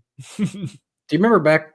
Am I mistaken? Did they used to pay like a good amount of money for whoever would be like somehow leading it halfway, and they would have random things like that? Yeah, like in some races they did. Yeah. The last time they did that was, I think, 2012 Daytona 500. They had like 100 grand or 250 grand. They did it for the 500. They did it for big races. They're like, halfway bonus. Like, this is nothing new. Like, and this is something like from short tracks all the way up to Cup. Like, this is in theory, I would say this is kind of an old school move. Like, I don't see the problem here. Is what is my big point here. I don't see the issue. Who I see really wanting to win something like this is a guy like a Brad Keselowski. He runs the team. He would like to see his team benefit financially from his success.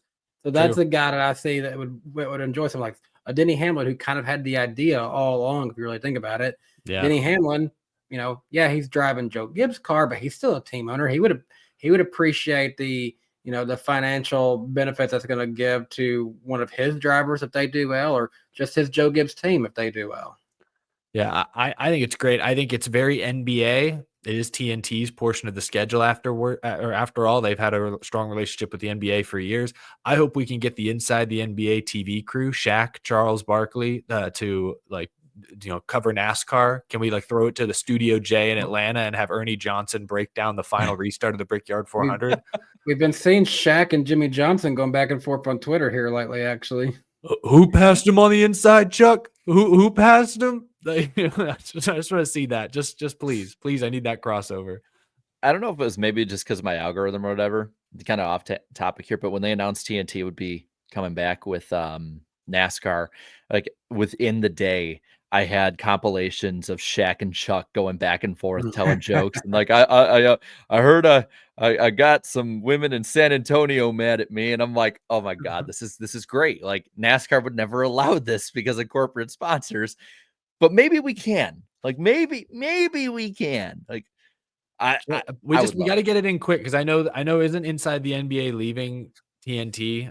Aren't they going to like some other network? I don't remember which one. I don't know when that's Like happening. So that's ESPN or something. I hope not. It I needs to don't this follow needs to NBA. happen quick.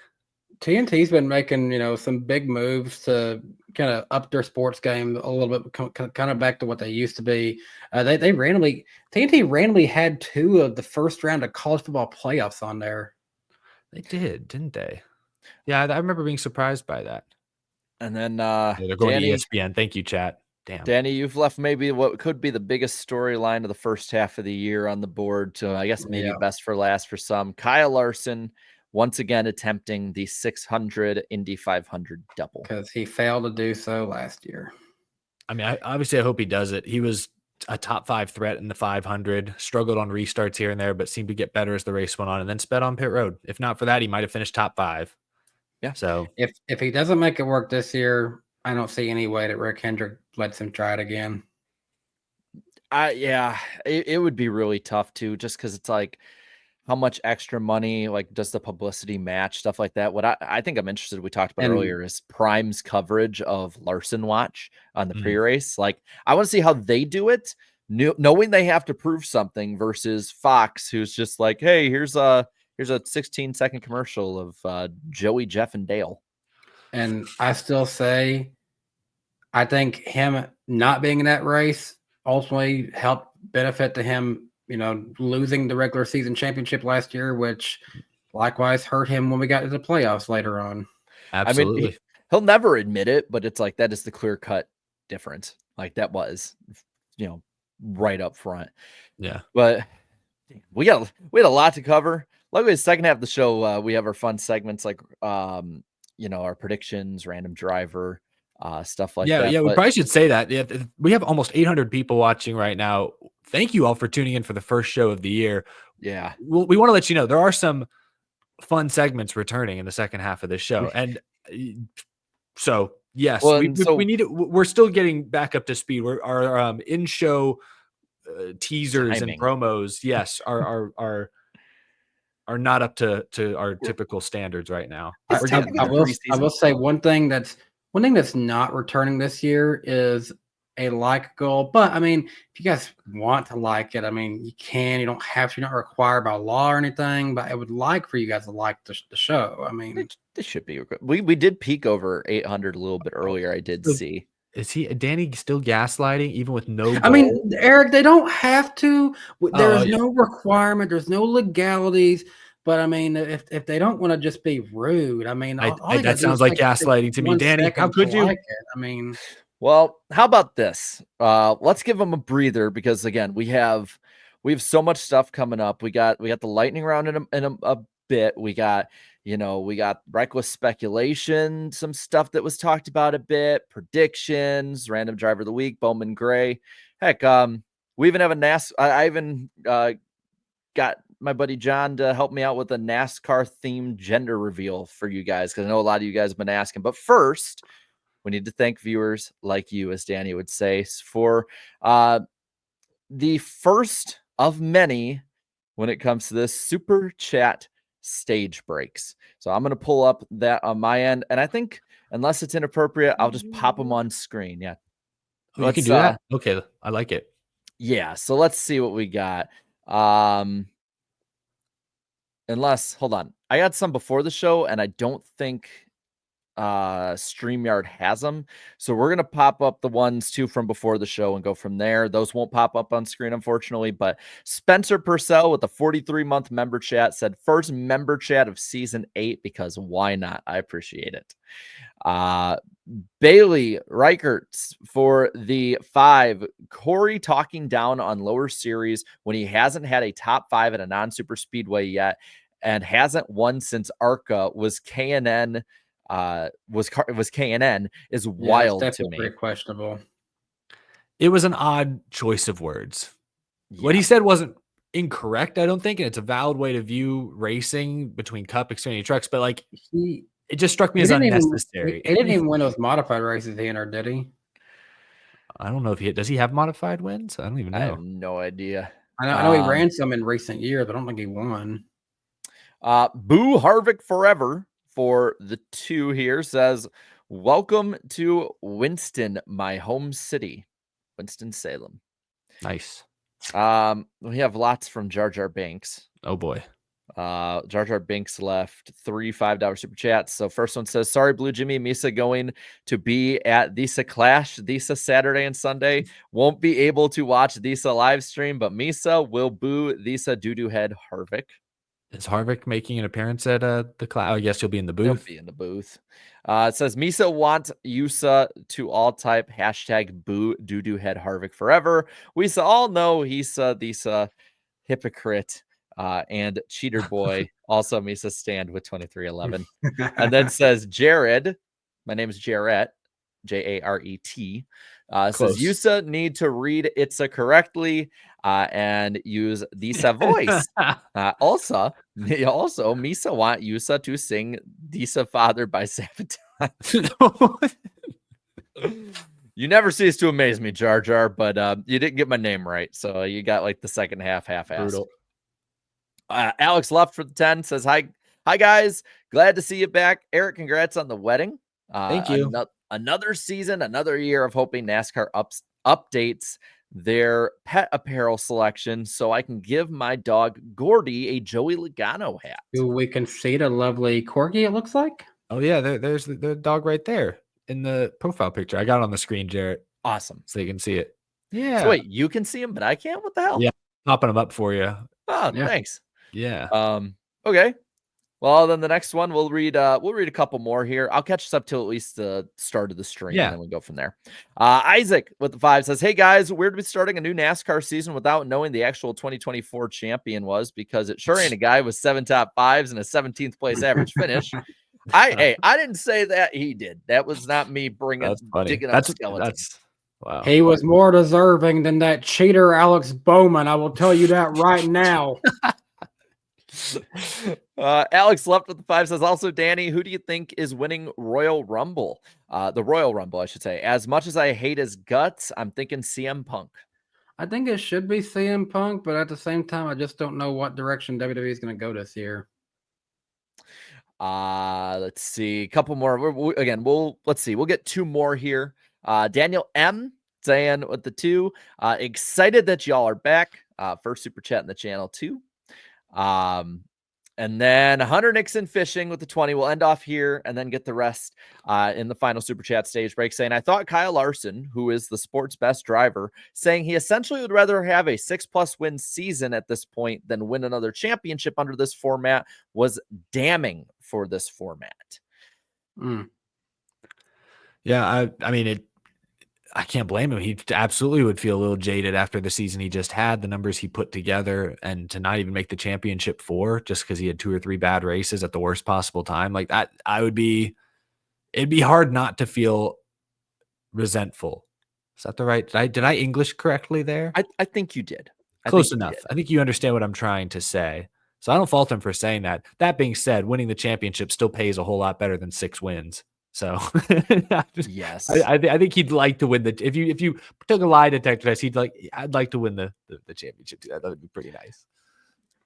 I think to me it's just I think we all know blood's in the water, and they pretty much ensured a 2026 change. So it's like gloves off. I don't want to make any confident predictions till the blood needs to be thicker. I'm still not sure. It's just a small like paper cut in the water right now that I can sort of smell. I need some more assurances. You know what's thick, like 2 C's thick, is this lightning round. It is a big ass lightning round we got this week. That's not what I thought you were gonna say.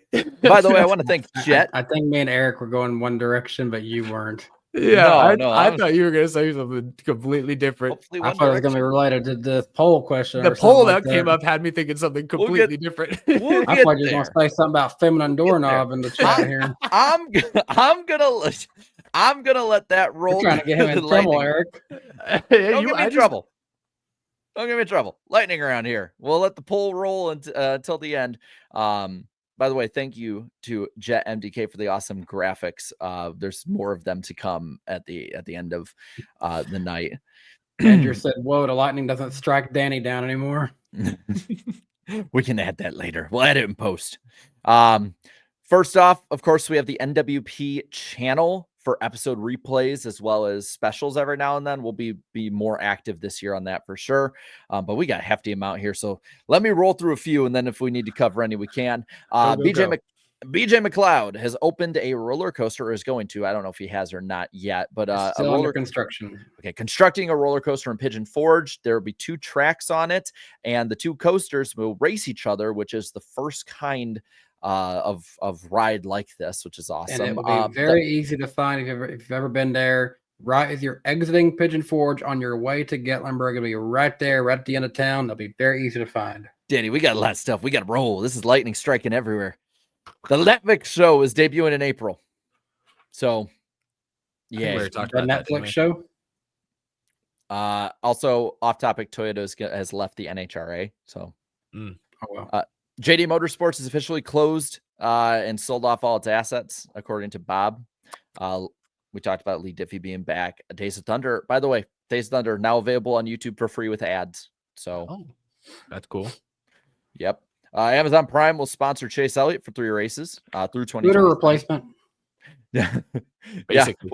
What do you want? Hooters, or you know what someone needs to do? Someone needs to edit the top of Bezos's head onto the area we all look at Hooters girls at, Oh, because I gosh. feel like that'd be a good meme. Mm. But even have the eyes sticking out if you want to. Oh, my gosh. Let's see what else we got here. There's so damn much. Corey Day is signed with Hendrick Motorsports to drive ARCA truck and Xfinity races this coming year. Cool. McDonald's has cut its sponsorship of the Chicago Street Race. That is surprising.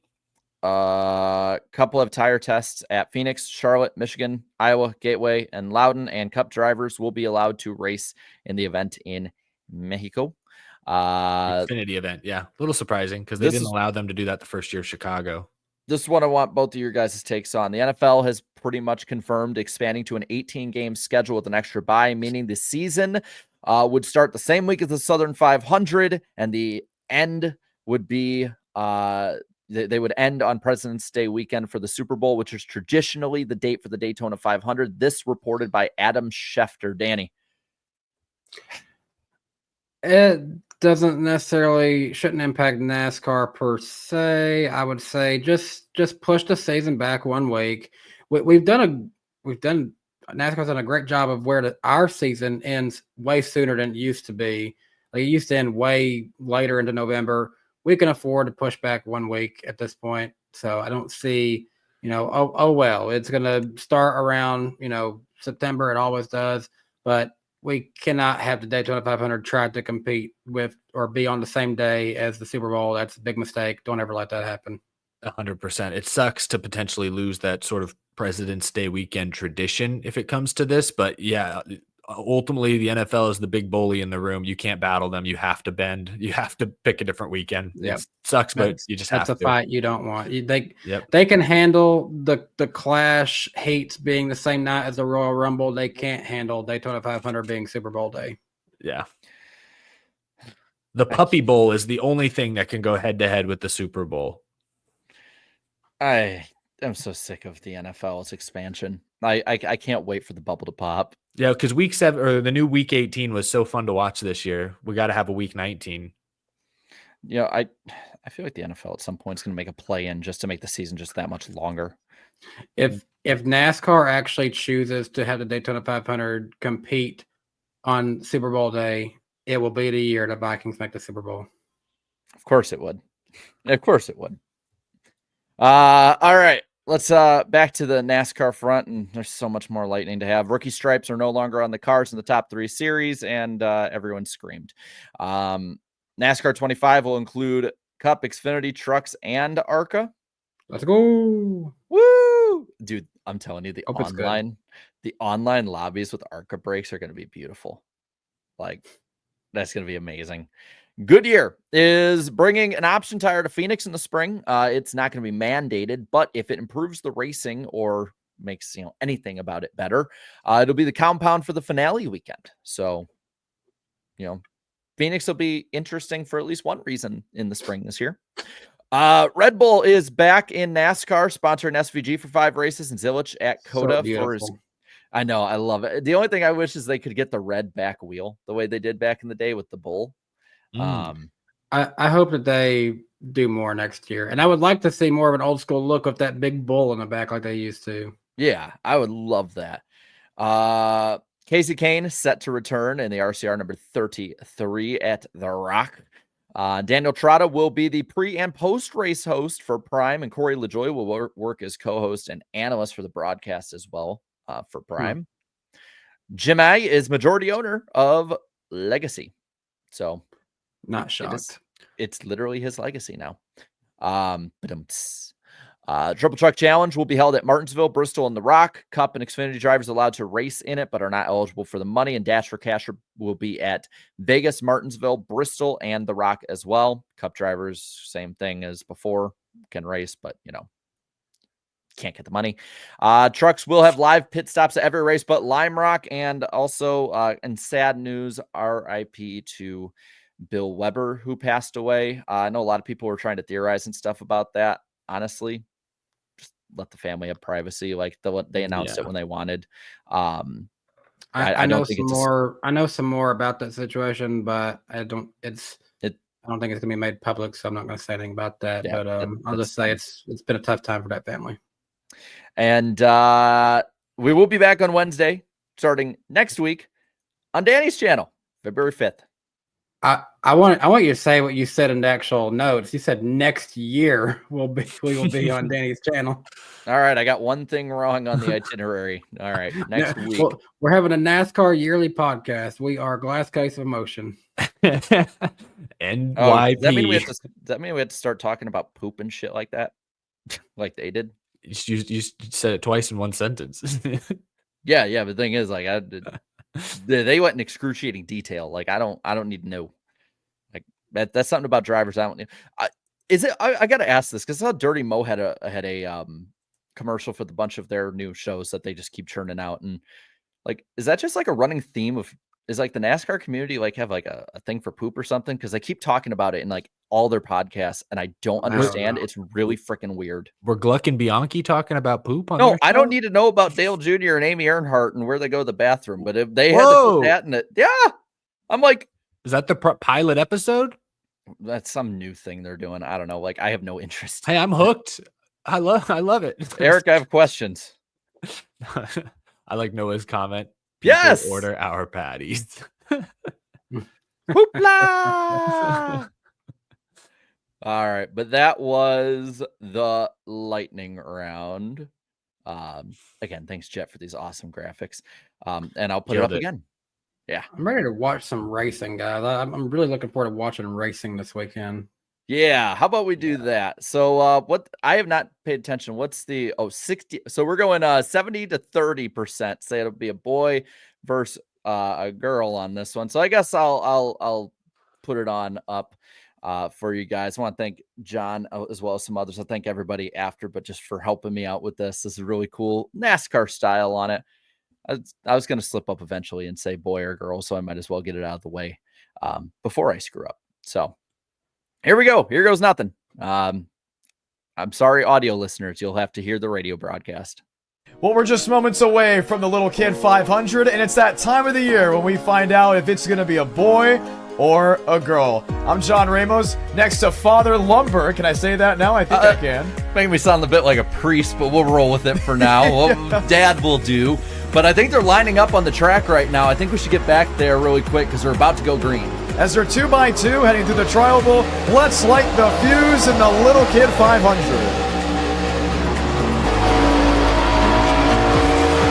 3 wide for the second position. I'm not surprised. The boys are the ones who are aggressive right now. They are the ones taking it 3 wide, leading both lines. Girls trying to mount a charge.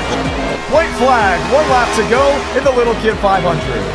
And now they're about even. Girls take the lead on the last lap. They're getting and jostling for position back in the pack. 2 by 2, 3 wide behind. Boys trying to mount up a run. This is going to be the finish in Daytona. Big crash in the back. It's all for the win. Boys up top, girls down low. They touch once. Contact again. To the line. I'm having a girl. That was great. I That loved was it. insane. I didn't So, expect yeah. the wreck to be that big. John Hammond style, spared no expense.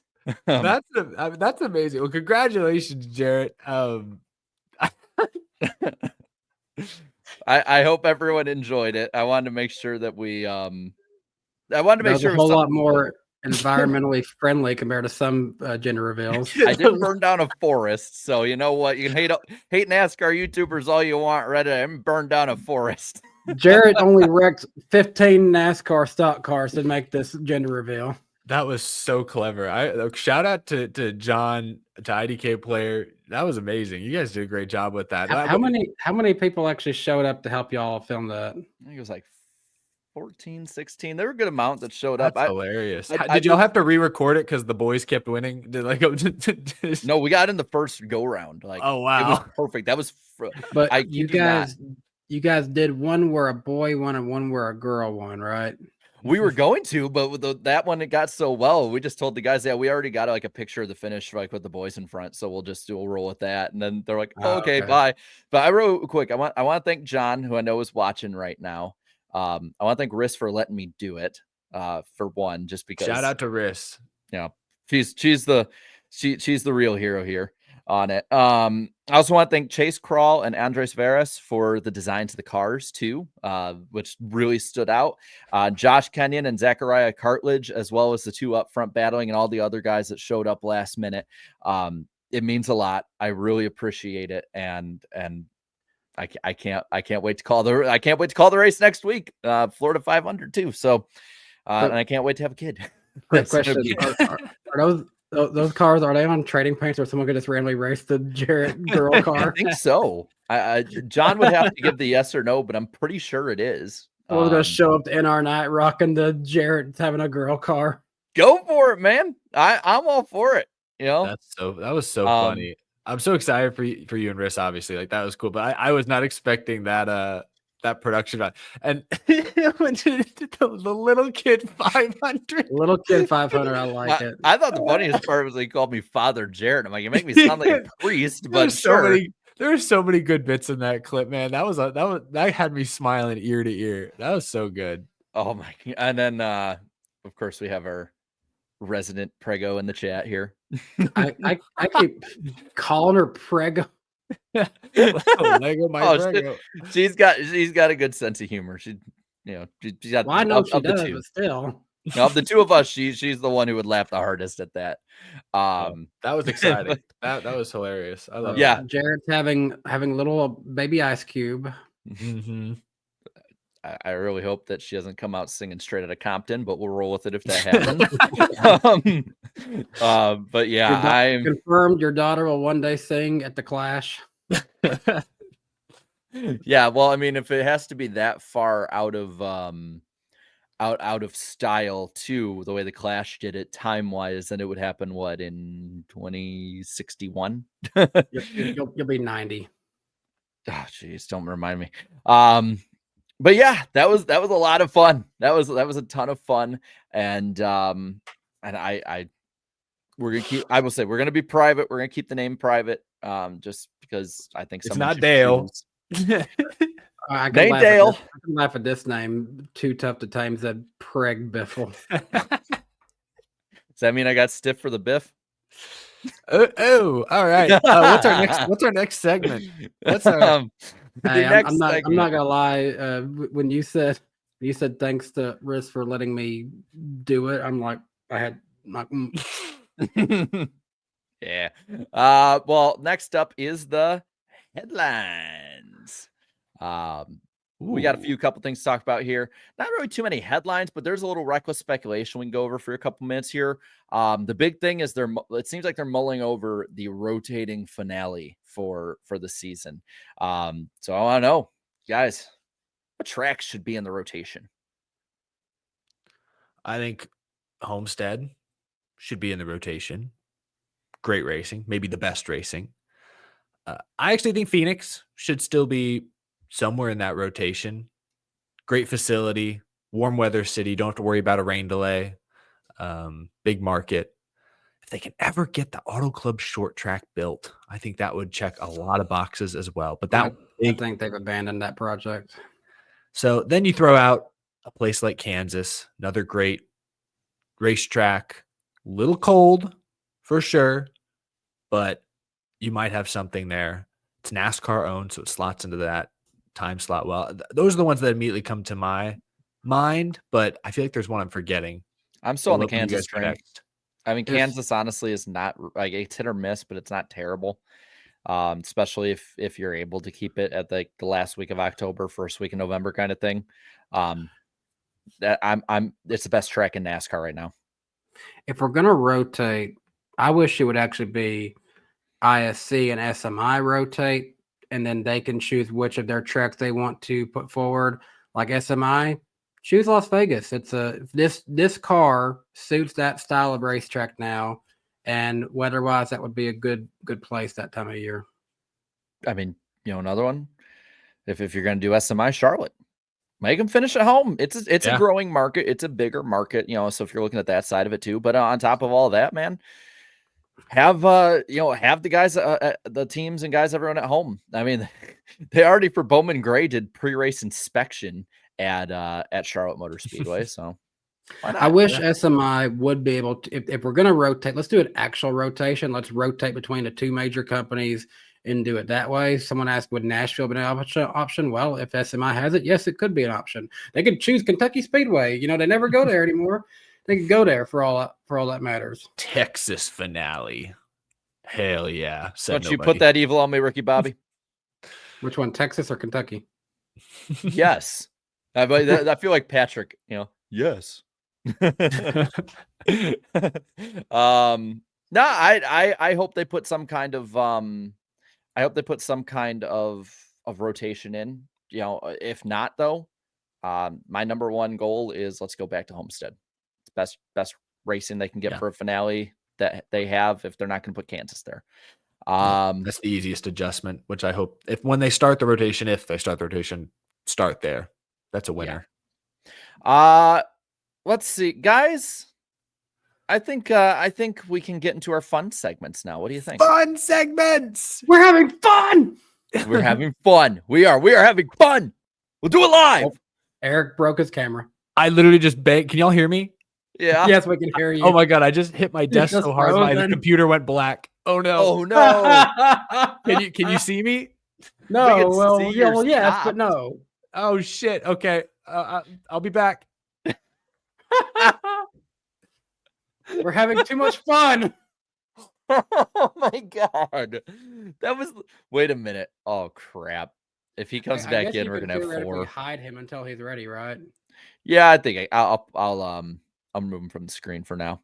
And while we're doing that, breathe. Yes. Can you take me higher? Eric will be back in a moment. Actually, he might show up and have 2 Erics. Just one will be. We have elected to move Eric away from the show for a little bit. We voted him off the island. His tiki torch, we'll put out the flame. He's back on his honeymoon. He's going back to the island. Well, while we're at it, let's let's get into it. Let's get into the prediction segment really quick. We can go over the rules and everything, a few little tweaks here, and then our accountability segments, which will be very lengthy. Predictions. So each host will make now 2 NASCAR motorsports or show related predictions. They will be kept track of in our weekly accountability session. 3 was just too many for a little bit. Yeah. We might bring it back. We might not. Who knows? We'll keep the predictions relatively concise within a few years. There's wiggle room each way. So no worries too much. The island will vote just in case it goes too far. But let's get to the accountability here. Let's start with me. So I was okay. Not the greatest, not the worst on this off season. I said the chat will reach the like goal for the rest of the 2024 NWP season. They did that very well. Thank you, chat. I said NASCAR would try and unlock the permanent random driver. Good job, chat. I said NASCAR would trend on X during December, and they did multiple times for various reasons, but at the same time, nothing much was going on. The DVP I said would be updated by the Clash, and it was, and I'm thankful for that. I also said there'd be at least one NASCAR or YouTube reference at Eric's wedding. YouTube and NASCAR. YouTube and NASCAR references were abundant. I won that one very early on. Wait, no, it wasn't his dad. It was his sister, actually. That's who it actually was. Yeah. On the wrong end, I said Rick Allen would join Dale Earnhardt Jr. at Prime and Turner Sports. I said the 3 podcast host NFL teams would finish in this order in the regular season: Houston Texans, Minnesota Vikings, and Tennessee Titans. The Vikings did well enough until they didn't, but is what it is. I said at least 2 of my 3 Purple Daily predictions would be correct. I got one of those correct. Teddy Bridgewater's a freaking traitor. And then Shannon Spake, I said, would be the pre-race host for Turner Sports and Prime. It is Daniel Trotta. So at least I got, blonde woman, right? I guess. For Eric's accountability, which he's still not here. Come on, Eric, get back here. I had to make the font a little smaller. He said NASCAR will have a practice session before next year's Daytona 500 qualifying session. They have. Either colleague or SHR would be out of NASCAR Cup Series racing completely in 2025. I mean, the factory is the remnants, but it's not the same. But it's a different team. I don't count that. Corey Heim and or Chandler Smith would not drive for Toyota in 2025. Chandler is now a Ford driver, and Eric said that Corey LaJoie would not race full time in 25. Got that very true. I like how you're thinking you're still on you. You're taking full responsibility for all of what Eric said at this point. I usually get the majority, right? So, or the plurality. Eric got a few wrong here. He said SVG would be the most popular Xfinity driver last year. He was not. He said Chase Elliott's Dale Jr. throwback would be the -- bestseller for Lionel. Well, Dale Jr. car was. It just wasn't, a modern, To be fair, that one hadn't even been announced yet, I think, when he said that. So yeah. By the way, Eric's PC is resetting. He'll be back very soon. He said Chandler Smith would not have a full-time ride. Wrong there. He said Texas and Tennessee would close, honestly. He was. He said Texas and Tennessee would meet in the playoffs. They did not. He said both eliminated by Ohio State. He said both front row seats would be filled by 2024 SHR drivers. And he said Zane Smith. What? So just one. Zane Smith will not be a full-timer in Cup in 25, and all 3 hosts would receive NASCAR-themed Christmas presents. I did not. Danny, it's a rough way to start the year. You said NASCAR would not change a thing about the playoffs. Got that one right. And it got rough from there. You said we would hit 1,000 concurrent viewers for the 2024 NWP finale. Chat, you let him down. You said Chase Elliott would be the guest picker for the Tennessee-Georgia game on College Game Day. I forget who it was, but it was a weird one. I think it was like maybe Luke Bryan, or it wasn't him, though. You said the Tennessee Titans would beat the Houston Texans, Indianapolis Colts, and Minnesota Vikings at least once in 2024. Well, I got the Texans at least. I think actually when we were in the stands at the Vikings Titans game, I literally went in there and turned it red in the moment. You said Riley Herbst would remain in Xfinity. Nope. He did not. MTJ would. This one sucks because it was almost true. You said I was team specific, and I shouldn't have done that. You said MTJ would attempt the 2025 Daytona 500 for 2311 racing. I feel like I was one of those that maybe I wanted to just say no team, but y'all was like, well, that's probably a given. And it's like, okay, well, I got to add a team to it. Yeah, and I think now this year we should probably stress more specific predictions. That way it's not too blank, because some of them we did we all had some pretty easy ones last year. You said Chase Elliott would make up 75% or more of Lionel's top 10 most sold diecast. He was actually barely on that, honestly. Yeah, didn't he only get 1 or 2? Yeah, not that many. You said Austin. Then you got the Austins here. Said Austin Dillon would transition into a management role for RCR in 2025 and run full time in the 3 RCR Xfinity entry. That did not happen. And you said Austin Hill would drive the 3 in Cup this year. And he is still in Xfinity. So which means starting 2025, I'm still leading. I got 50%, Eric 40, and Danny at 11.11. 40%. I will take it. I'm back. And all time. Is Eric back? Closer. Yes, he is. Yeah, we Oh, added him okay. back in. So there's all time for us, and we'll keep track of that through the year. And I'll start us off then on the predictions. I must have done pretty good on my predictions. I didn't see him, but if I got 40% right, I'll take that. That's a good ratio. Yeah, you're pretty solid. Better than me. I'm dog dookie. He got 1 out of 9. It takes a real man to admit their mistakes. Well, I'll make my first prediction here of the year. Cletus McFarland will score a top 10 in the ARCA Daytona race. I like that. I mean, I think even Frankie Muniz got 1 in that car, if I'm not mistaken. So you got to remember, it's still Daytona, and those are still ARCA drivers. Do I go second? Yes. Yeah. I'm pulling my notes back up because they shut down in the collapse a moment ago. Okay. I felt like saving this one for later, but because of the testing this week, I'm feeling gung ho. So I'm going to make this prediction super early. I think Casey Kane gets a top 5 at Rockingham. Ooh. He was 8th fastest overall between the 2 test sessions the other day. From the former 5 driver to the current one, I will say that Kyle Larson will win 5 or more races before the end of the regular season this year. Sorry, I'm not laughing at what you said. I just laughed because I got tagged on Twitter. Uh-oh. The Vikings won something. Comeback player of the year, Sam Darnold. Hang the banner. That's big. Let's go. That might have just gave him another $1 million for his next team. Hopefully it's not with mine. Let's see. Second prediction here. Why the hell not? NASCAR viewership in Cup will be down 12% or more in 2025. It'll likely be down because of the sheer number of cable races. So that's for sure going to happen. 12% is a big drop, especially considering how many weather impacted races there were last year. So, okay. All right. My second prediction, remember Ford got off to a relatively slow start overall in 2024. I think the exact opposite happens in 2025. I have a gut feeling that Ford will win at least 3 of the first 6 Cup races this season. That includes Bowman Gray. So Bowman Gray plus the first 5 regular season races, 3 Ford wins. I'm going to go ahead and say this now. Get it out of the way. Ty Dillon will not score a single top 10 this season. Ooh. Man, that's just brutal. He cannot even match his car number.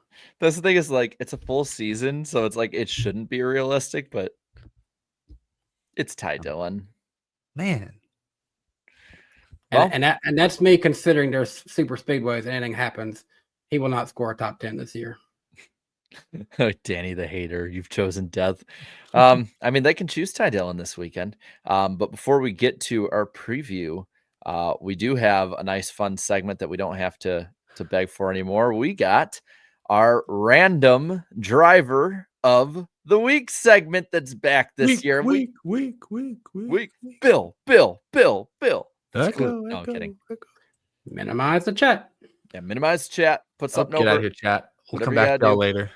I will not put anything on the screen. God, wait, I can't get rid of the chat.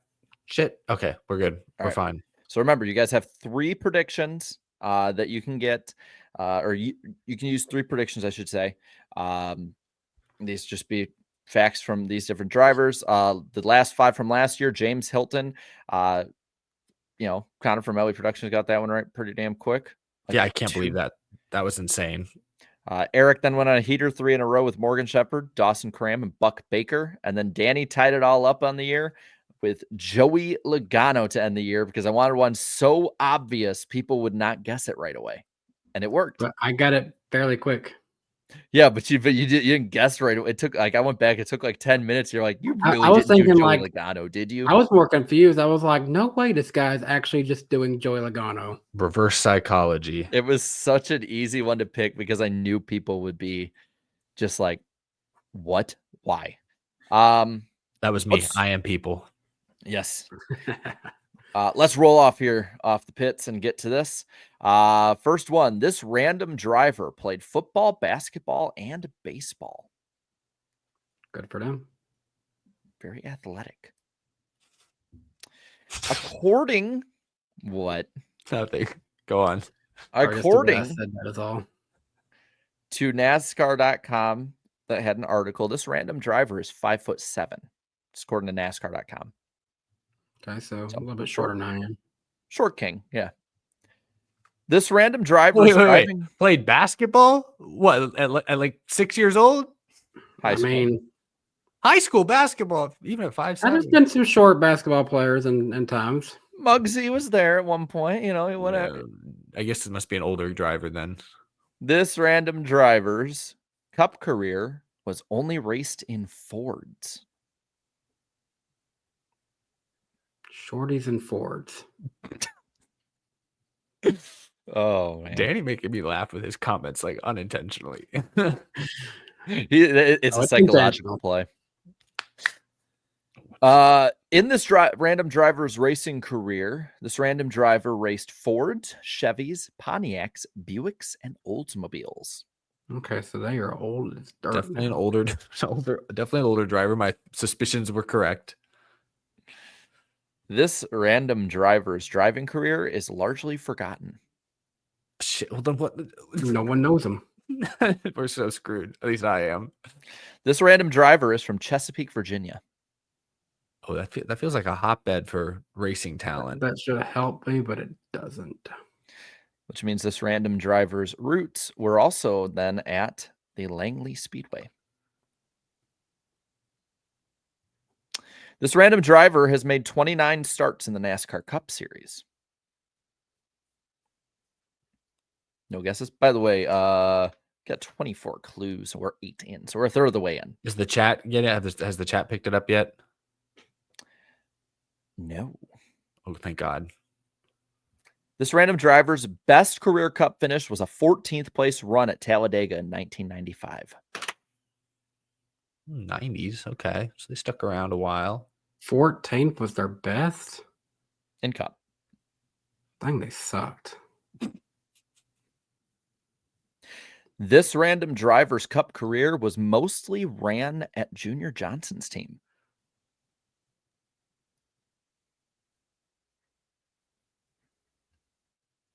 Nothing? Mm-mm. Do we have a cricket sound effect? Is that in our soundboard for this year? I'll add that in. I'll We write should. that down right For now this exact scenario. because we definitely need it. This random driver was at one time the competition director at Team Red Bull. Oh. This random driver made 392 starts over 20 years in the NASCAR Xfinity Series. Nothing. We're halfway. This is gonna be a tough one. Unless it's obvious and like there's a clue at like number 22 or 23 that gives it. I'm still stumped. yeah. This random driver has 2 career Xfinity Series wins. Oh, okay. These 2 wins were at Myrtle Beach and New Hampshire. This random driver finished a career high of 5th in Xfinity Series points 3 times. Back in the 90s.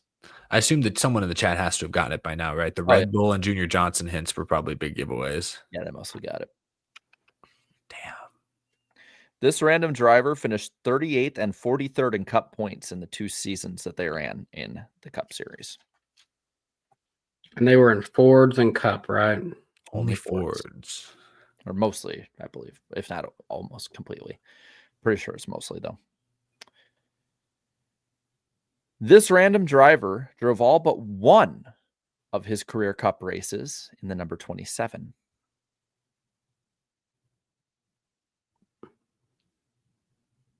And the number 27 in Cup. Yes. Would you like the numbers that this random driver was in? Yes. Sure. 01, 02, 0, 4, 14, 27, 37, 38, 41, 42, 45, 67, 70, 75, 77, 82, 91, and 98.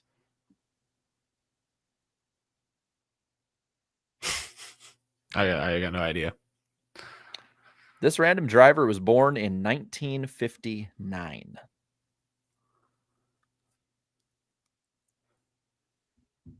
So you can kind of math it out on the age on that one. I'm not going to give the age right off the bat. I'll make y'all think about that a little more. But in 2023, NASCAR.com stated this random driver brought a nice guy approach to his role in the sport. And what year was that? 2023. So he's still in the sport in 2023. Mhm. I'm trying to think. It wouldn't be like Eric, I don't know if you want to like pull this again where you start saying names. I won't do that. No, I like I'm to give. going to warn you guys on not giving names away this year so that we can have at least a little more fair of a fight when Eric tries to give like half of them away to guests and Danny. I'm just trying to think of like you mentioned they were the competition director at Red Bull, so I'm like, okay, who else? Like there've been crew chiefs that have obviously raced. There's probably I just other. don't remember a 27 Ford car in Cup. I remember some in the lower series, but only 27 I really remember in this- Cup was Paul Menard, but that's obviously not him. Yeah, this has been before that. I remember the Kleenex 27 car, but that was a Chevy, I think, or was that a Ford? I'm just gonna say Jason Keller for the heck of it. No. So that's one off the board for Danny. This random driver is an unpopular NASCAR figure. Wait, Brian you just said, France, oh my gosh. you just said in 2023 he was considered a nice guy or had a nice. Hey, how the industry views people and how fans view people, we have learned is very different. Is it Steve Phelps? I guess. Did he ever race? No, that's one off the board for Eric. This random driver At least I married wasted mine on a NASCAR driver. this random driver married former driver Patty Moyes. Oh, it's Elton Sawyer. Oh, wait, it's Yep. gonna be Elton There Sawyer. you go. It is. Oh, hell yeah. Wow.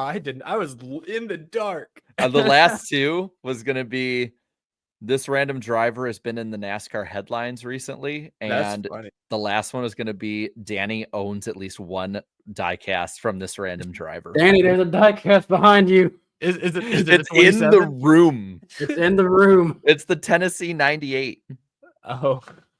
And I'm like, that one right away, it would immediately be like, at this point, I'm just like gifting it. But that's like the most obvious fact I can give because Danny showed all of us on this stream before, on this show.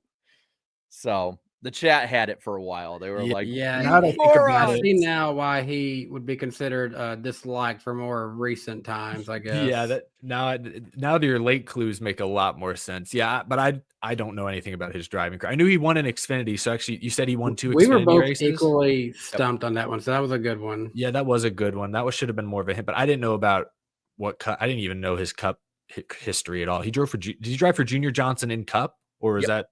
he was I guess like it would have one to of the be. last drivers for I that. didn't know that. I learned something new today. I mean, I did a whole video on Junior Johnson's team, but obviously, been a minute. I forgot every detail about him. Well, guys, we got one really, really big segment left, and that is our preview for Bowman Gray, the Clash at the. Wish not Gray Talladega. Galding had a ride so we could get Alex Bowman and Gray Galding coming 1-2 to the line. Well, you know what? Even though we don't have that, hang the banner. They sold it out. Like All 17,000 seats. Congrats! You you sold out a Texas high school football stadium.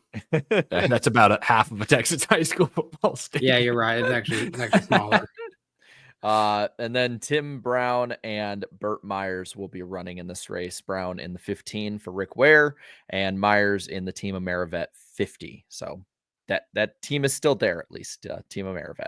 I love it. I love that they got these modified guys to run this race. Like it gives it a different feel It's than the exciting. Coliseum race. Even though it's the same basic track, even some of the same parts and pieces used to put it together, it's gonna have like a true But Winston-Salem grassroots racing feel, which I some of the like. local fans who show up be like, "Oh, I've watched that guy every week over here," you know? Yeah. I'm excited for it. Like I've been excited since last year for it. I'm just glad more people seem to be coming onto the hype train. You know what? Instead of like going through too much of it here, I'm gonna put it on screen. I know there's a lot. I know that you'll see us in the background a little bit, but here is the event format. It is literally the same one that they had at LA, from what I can tell. I mean, 4 heats, 25 laps on Saturday, top 5 qualify for the main, and LCQ on Sunday, 75 laps, top 2 qualify for the main. So And wait, the then the important thing to note is there is racing Saturday night, the heat races, yes, right? yes. Okay. See, I honestly, this is my job. I didn't know that until just now. So that's huge. Clearing my calendar as we speak. Well, and so after those 5, after the first 20 make it from being the top 5 in the main, and then the top 2 qualify for the main from the LCQ, the highest remaining in 2024 points will remain. Sunday will be 200 laps. Stages are 100 laps. It's just basically the same thing as the Clash in the Coliseum. 100 to 100, 8 p.m. Eastern time start. Fox and the Fox Sports app will cover it with MRN and Sirius XM at the moment. Last time I checked earlier today, the National Weather Service had the forecast of the day being 54 degrees, partly cloudy, 7% chance of rain. And when you look at the defending winners, you have the defending winner of the Clash being Denny Hamlin in 2024 at the Coliseum. And then the last Bowman Gray winner, the defending winner at Bowman Gray for NASCAR, Bobby Allison in 1971. So there is that to look at as historic there. Now, really quick, I do want to announce something, and I will put it in here real quick. We are bringing the NASCAR or the NWP NASCAR Fantasy League back. I am going to post the name of it right now in the chat and pin it. There are 10 people who already found it when I made it live right as the show started, including me. So anyone who wants to jump in, first come, first serve. There you go. If you're hearing it on the audio side, I apologize. You probably didn't make it in. It's literally just NWP League. That's what it is. And I'll check in after we get through at how many slots are left if you want to try. But so first come, first serve, run for it. There's only going to be one of these, and we'll go from there.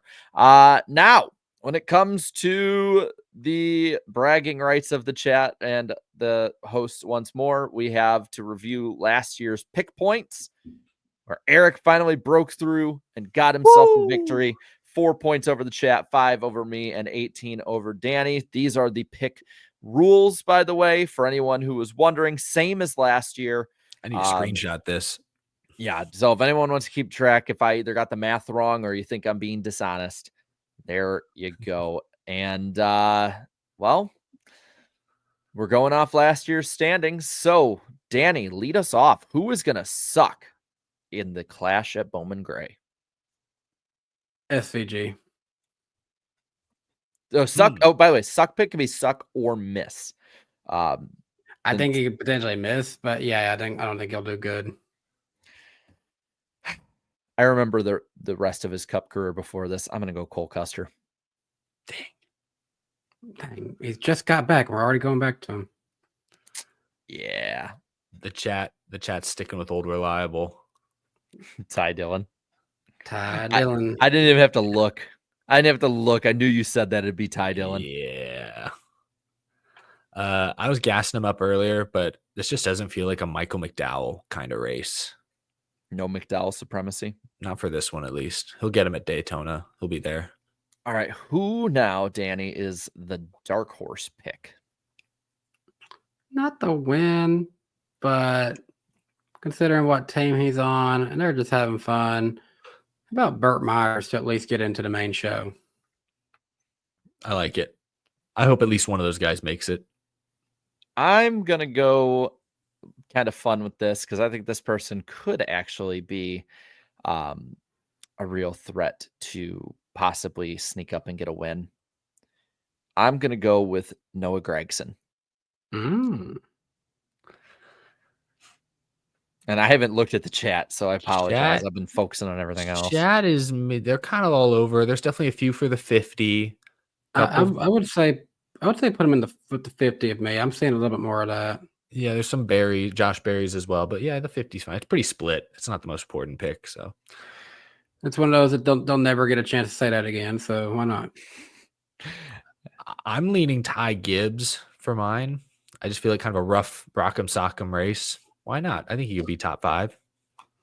I mean, there's a reason he's on the thumbnail. He's up front for last year's. JGR's won back-to-back clashes at the Coliseum, but this is basically the same track. And guys, it is time. Jet made us a new lead in with this one as well. Who is going to win the Cup race? Who's going to win the first race of the year? Who's going to win the Clash at Bowman Gray? Oddly enough, I think I just saw him. It's flat. It's new.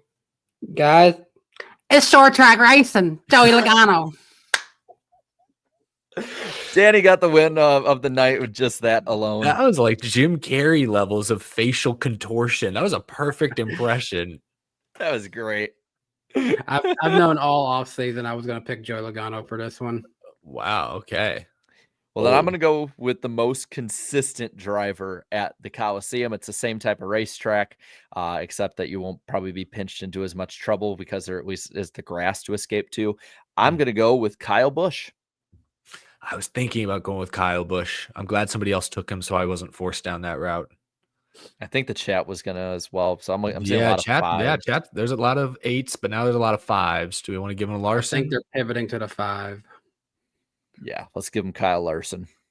Okay, then I got some choices to make here. Pulling back up my pre-show. Now, remember, Jared, an RCR car screwed you in this last year. I know, but I trust Kyle Busch even at his worst more than Austin Dillon at his best. I'm gonna go with. So I said Gibbs has won 2 straight clashes. I think they make it 3 in a row. I'll go with Christopher Bell. He's actually going to have fun. Not gonna hit the desk this time. He's gonna have fun this time around. And when I think he's gonna be out for blood after what happened at Martinsville. He came into the media center at Phoenix right before the finale, walked straight to the podium, sat down.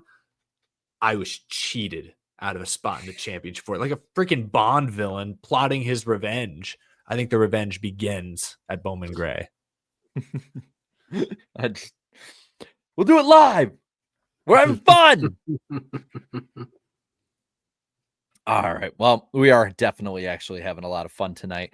And let's close it out on our final Super Chat stage break, which for some reason only showed me the ones that happened after we went live, but we'll deal with it. Doing it live. Atmos. Eric, if you want to just pop them up on screen, Yeah, while I'll I do read that. them. Yeah.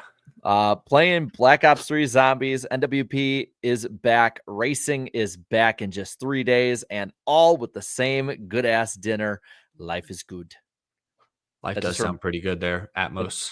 Hearing the life is good, it just reminds me of the one where it's like the gorillas, where it's like, you know, the gorilla with wife. Life good. Wife fight back.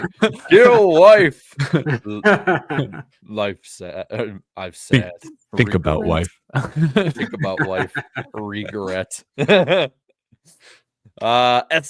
says NWP is back. Let's go. Woo.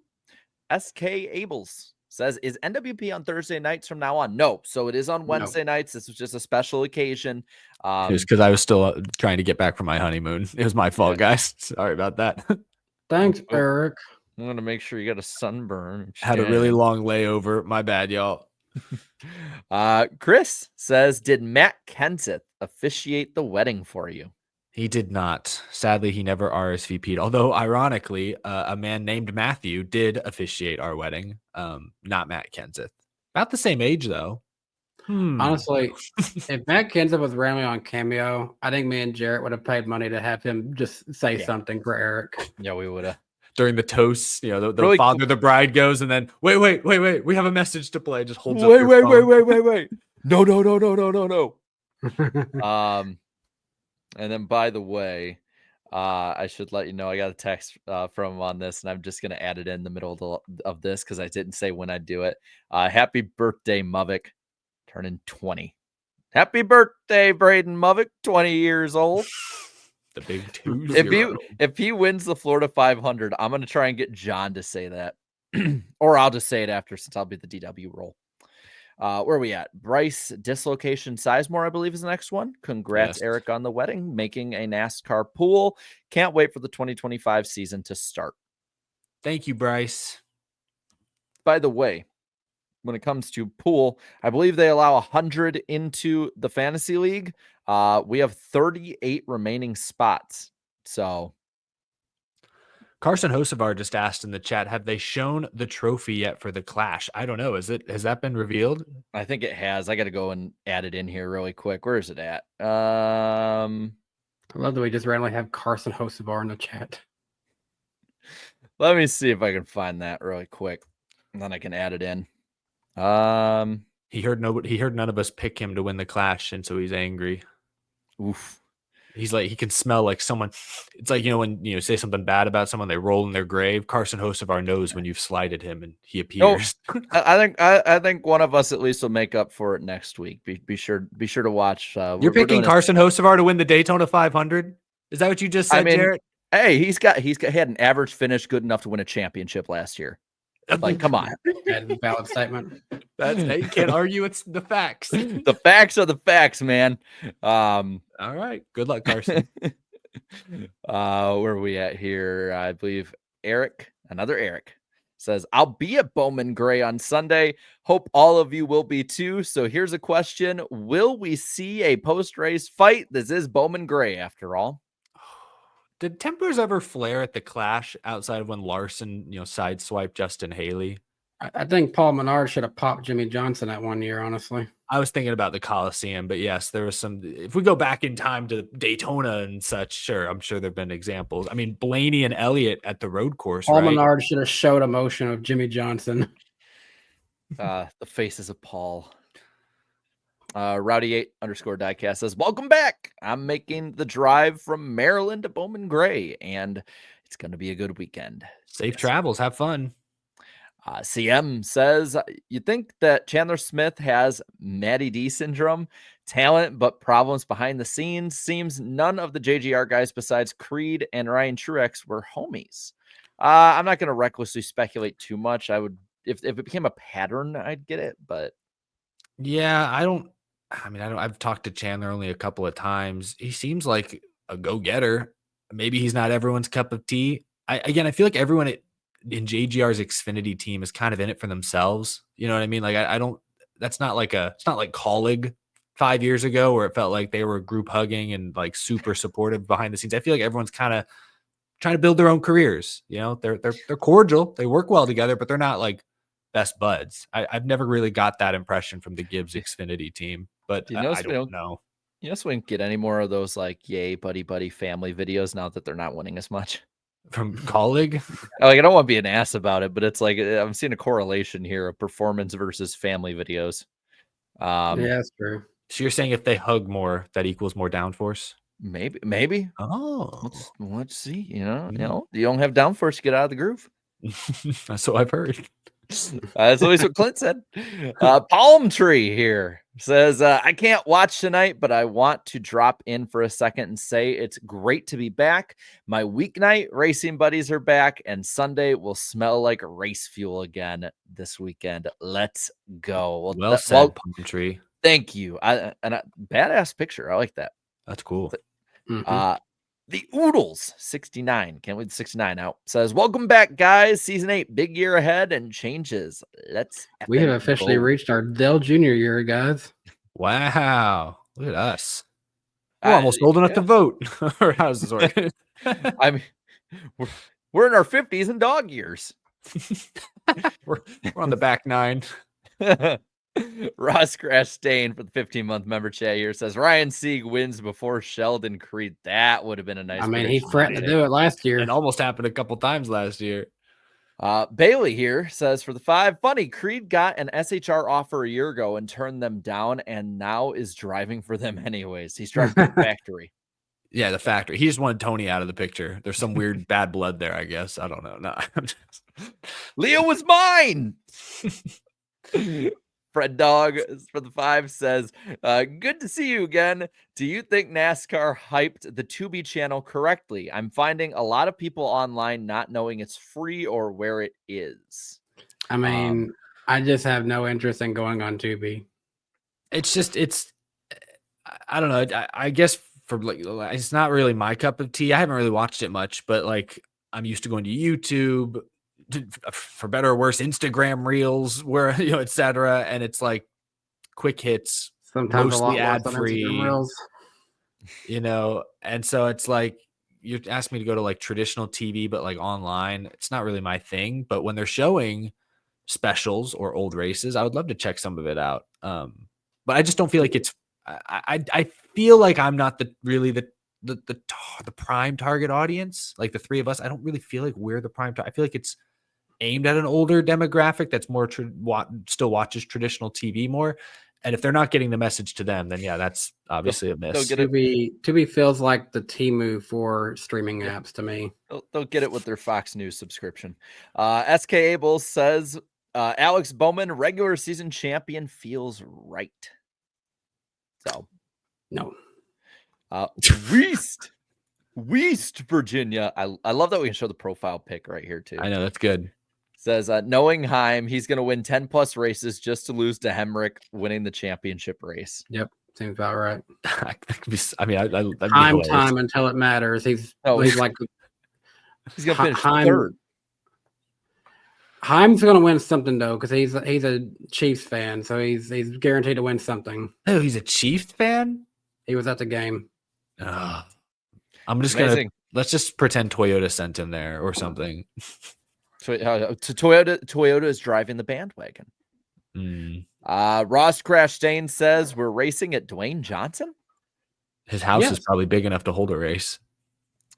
Then 2 from Boo Harvick Forever with Santa Claus as the profile pics. Said he is on Sirius XM. Steve said he's. That's about Steve Letarte. Oh, okay. Oh yes, yeah. Okay. I don't listen to radio. I'm under the age of 60. Damn, you didn't have to say that. What is with Max and real-time race audio?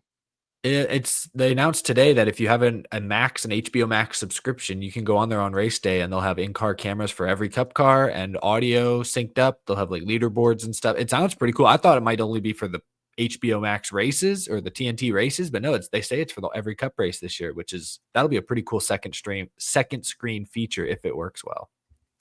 Garabuki for the 10 says, yo, gents, got to say congrats to you on your marriage, Eric. Thank you. My now wife and I got married last week, so I was surprised to learn how close our weddings were. Hell yeah. Congratulations, Garabuki. Congrats, Garabuki. Look at that. We'll remember our anniversaries. Hopefully. We're live on here. You forgetting something, Eric? Garabuki has to remind me every year. The member for 4chat member chat from Carl here says penalize the guy who people are manipulating for. Ooh, that opens up a new can of worms. Yeah, it's tricky. We already saw Thomas's for the 5 earlier about Eric not covering Red Bull yet. He will. We talked about it today. Eventually. I mean, what more is there to say? It's awesome to have a major, especially such a recognizable racing brand back in the sport. I'm more excited about Connor Zilic already making a cup start at 18 years old, like at Coda. Remember what he did in the truck? He blew turn 1, but after that, he was, remember he did a Watkins Glen in Xfinity? I mean, yeah, he's going to be great. He's going to be awesome in that race. I'm not saying put Zilic in a cup car full time by any means. No, not yet. But Coda. I'll be right back, gentlemen. I hear the kitty cat knocking at my door, and I don't want him to be knocking forever. That's duty calls.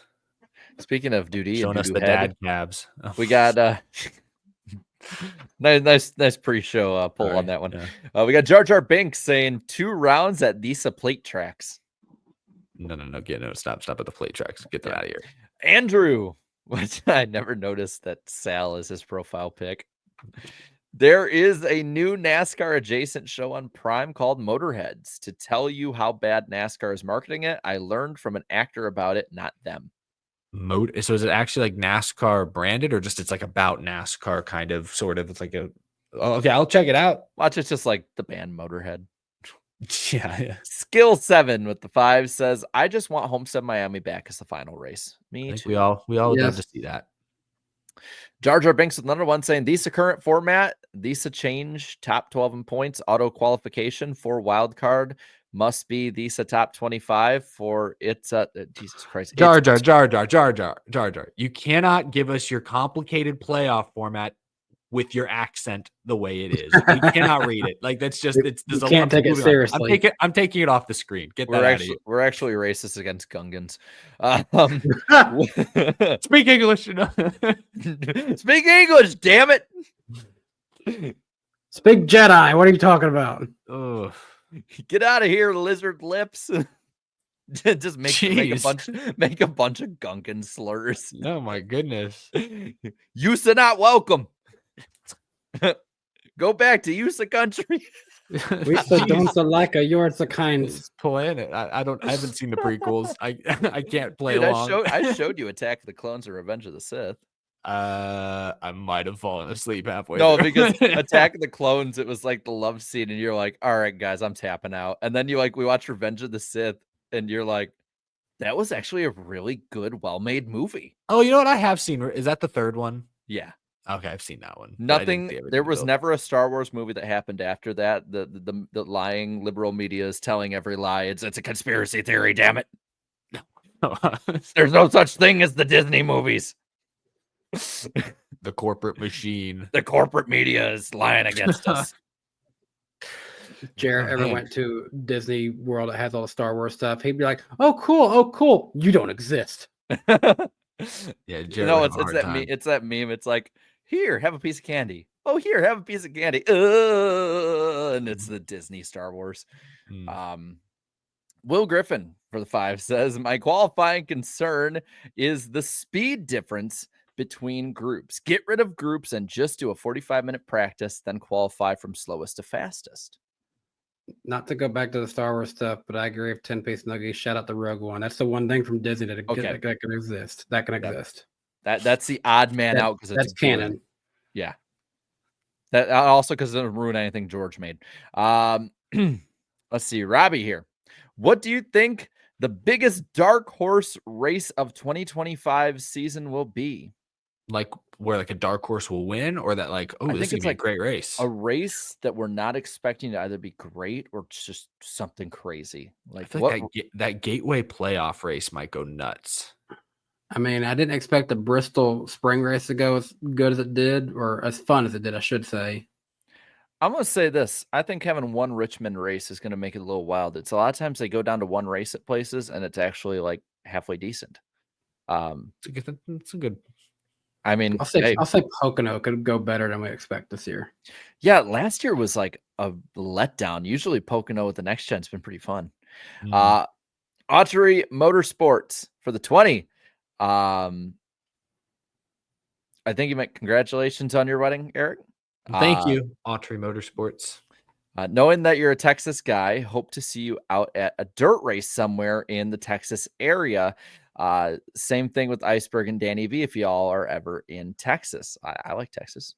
Yeah, I gotta see what dirt tracks are near me because there is Devil's Bowl Speedway. Did they close that place? I thought I remember they closed it a couple of years ago, sadly, because I went a few years back to see a World of Outlaws race, and that was pretty cool. And that's in the Dallas area, but I don't know if it's still open. So I got to find some new ones. There used to be a track near Austin I went to once or twice, but I'm far from there now. So yeah, I'll have to do some exploring. I need to get up to the Chili Bowl next year. It's only like 4 hours away. This year it was my wedding week, or I did not plan that very well. Next year, maybe yes. Boo Harvick Forever says what we want is Jar Jar on the show this year. This is the same account, isn't it? No, that was Santa Claus. Our Gungan xenophobia is showing. Hey, NWP guys from NASCARson saying, welcome back. Sorry to tell y'all, but I've unsubscribed from every NASCAR channel except you three. Awesome David Land Jeez. and Taylor Kitchen. And that racing show because no MTJ in full 2025. But there's other things to enjoy besides other- MTJ. He's subscribed to us. That's all you need. Yeah. Screw That's all you everybody need. else. Yeah. But there's other good things to enjoy just because of no MTJ. Where else are you gonna get these conspiracy theories, man? I'm gonna be honest, Joe. I probably can't say that live. Autry Motorsports with the 50 saying, congratulations, Eric, on your wedding. Hope to see you at a dirt race in Texas, at the Texas area. Same with I think this is the same. That's the same thing. They just sent more to say it and right. then there's a second part of it. We'd love to have y'all in the pits. We can give you a car to cheer for as well, as we go for ARCA or broke. Hell yeah, I love to hear that. I did just look up Devil's Bowl closed, which is very sad. So I need to look up what other tracks are nearby. Hunt County Raceway. Is that a good place? I've never heard of that one. Oh, I'm stupid as Texas Motor Speedway has a dirt track. I should just go out there. What's wrong with me? I don't have to look that hard. We are definitely got. Gee, I wish there was a track that had a dirt track around For here. years, I just, I'm sorry, the big track sort of catches my eye. I forgot I think is High Limit doing the race the same weekend as a Cup this year again? Because that would be cool.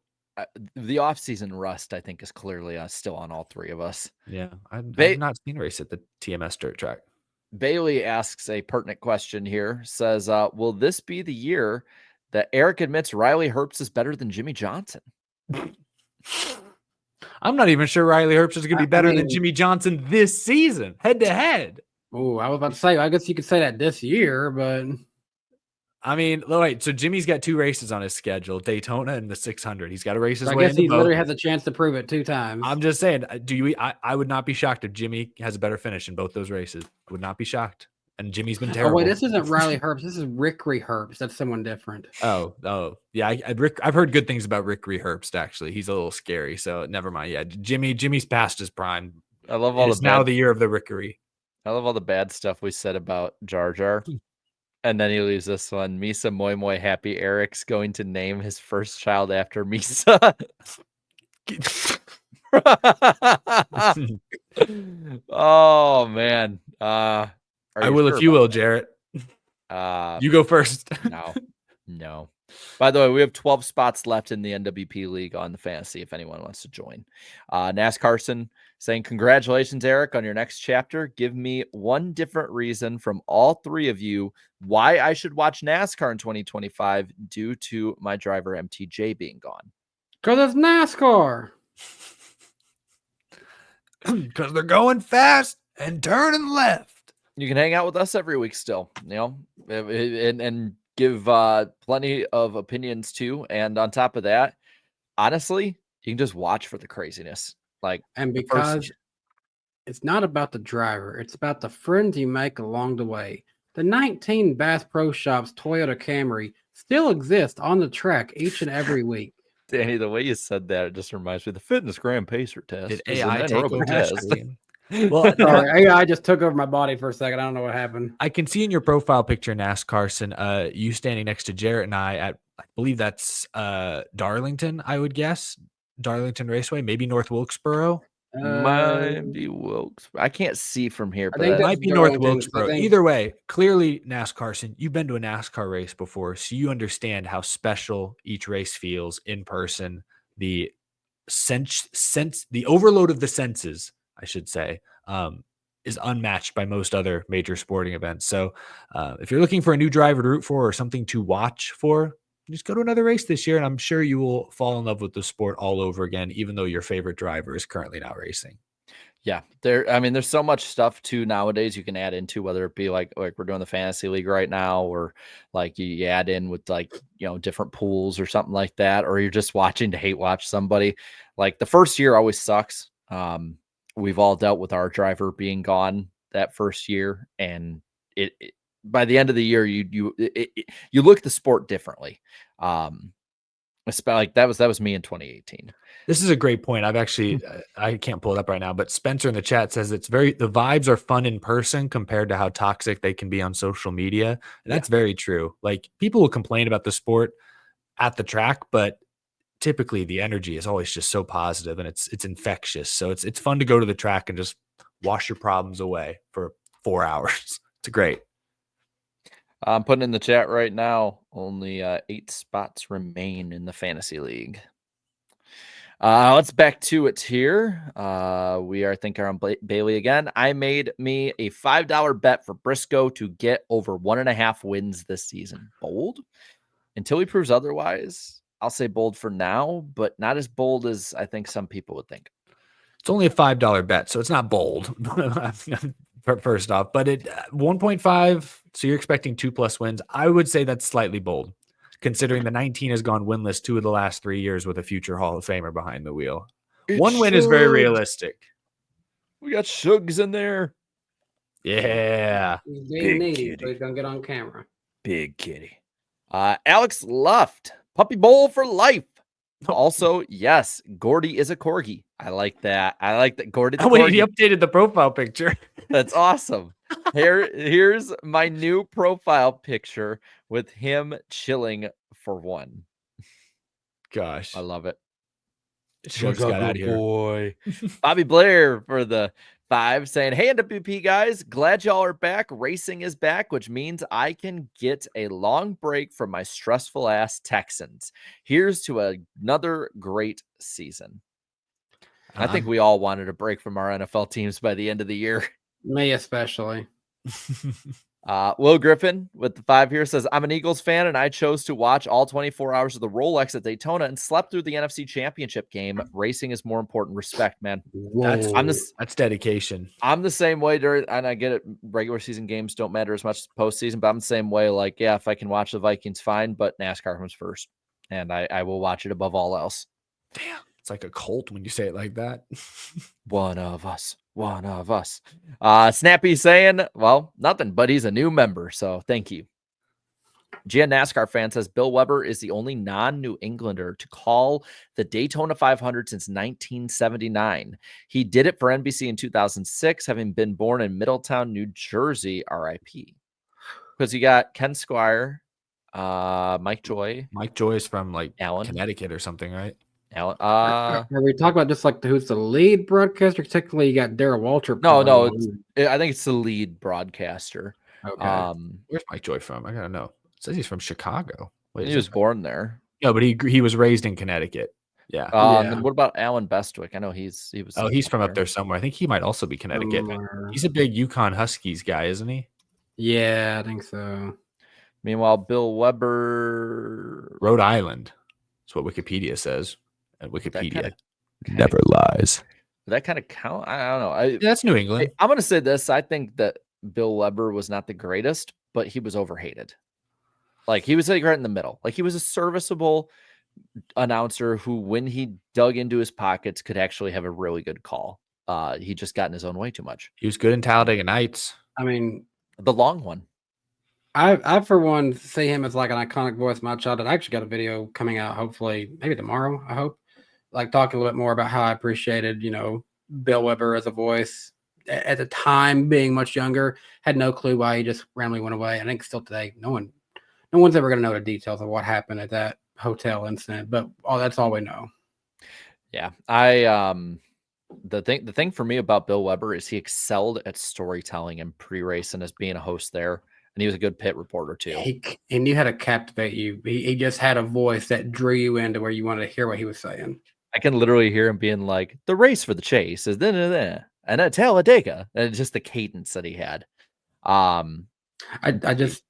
think it's unfortunate, that we never got a chance to like see him again. No appearance on a Dale Jr. download or nothing like that. I know it sucks. I always wondered, like, what's he up to? Jake here for a little bit. Yeah. Apparently a pretty good one. Jake says the show is back. NASCAR is back. My hair won't grow back, but oh well. We back, baby. I like that. I like the sense of humor. That's good. Shorty PJM left 2 here. First one. Hi all. I know the promotion rules more bad than good potential, which by the way, we'll talk about that closer to the Daytona 500. But let me be a hypocrite just this once. Freaking Helio Castro Nenvez. And follows it up, says, Like, you don't get it. He's legit my favorite all time. IndyCar plus Oh. arguably #1 motorsports racer. I literally love him. I'm so happy. That's awesome. I didn't know that about I'm you. happy for you. I'm Very happy for exciting. you. The energy, I can feel it through the screen. I love it. I love it. There's a lot of energy tonight. Mhm. Rocks, reviews, and reactions for the two. Welcome back, guys. Having Truex in the 56 is With best Cole thing. Pern. Yeah, Cole Pern, tungsten butt plug. Crazy. Something that I thought was funny when he was in the 56 Napa car, there was always just a small Bass Pro Shops logo. They never actually did a full race of him in that car. So now it's funny to come full circle. It's like, okay, now we got the whole car in the 56. His career is complete. We can close the book. Oh, where we at? Austin with the 5 here says, now that we are 7 years in, when did each of you know that this show was going to make it? As a day one fan, I'm so glad to see what the show has become. Year one, I Have we think. made it? I don't know if we've. I mean, Well, I think more like the I think- show would last longer than a couple weeks because there's That we there could were other actually people keep that I doing did see it, that I we wouldn't guess. get bored of doing it and just shut it down. Yeah, I would say honestly for me, like when because I was always like I want to make it work, but I think for me was getting the email back about confirming Bobby Allison on. That was I was like, holy shit, we That's what actually it are was. doing something here. That's what I remember thinking. Like, this is the potential we have with this as 3, 4, 5 of us. Being this. Being this regular voice in the sport and having the opportunity really to talk to these legends. This is what it looks like up when and coming. NASCAR fans just get a chance to talk. Yeah, it's like, it really felt like, okay, like fan content has always been a thing in any sport, piece of media. Like, fan Any content is spectrum. a big deal. But it was wild to see how early on the NASCAR community sort of welcomed a show like this and was willing to entertain a show like this. I mean, some of the drivers that we had on in our early years and still to this day, and we had the president of NASCAR on in our Was that your third year doing this show. Yeah. Third year, I would say that was the moment. So for me, it was 2019. I remember I was off the show for about 6 months because I was working at Disney World and I was working basically every Wednesday night, late hours. And I remember then, like, man, I mean, we're going to come back and do it in 2020. And then 2020 was so weird with the pandemic. It was just kind of like, I don't know what we're doing. I don't know if this is going to really last. We stuck it out. At least I stuck it out. And I remember that summer we had Steve Phelps on. From then on, it was like, oh, this show is like, no, we have the potential to do some really cool stuff here. Fans really enjoy hanging out with us once a week. Like, it stopped feeling as busy as much like work, at least for me. And it became more just like a fun, regular conversation to look forward to every week. I know, Jarrett, you do more heavy lifting than the two of us. So I have fun planning.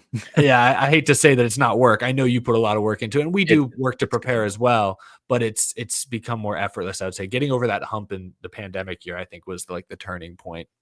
I think the COVID break for me, like that was the point. Like if we can literally have no news going on and still like do something out of it. I think, there's so many people that have jumped on and watched since, and I appreciate so many of them that come on. But I think one thing to remind people, because like 2025, like, we know it as YouTubers and in being media and working in media is like, it is so different than 2018. Like it feels weird to say, but there wasn't really a show like this for the NASCAR side at that That had point. caught on, at least that I was No. aware of, that had found any sort of groove, no pun intended.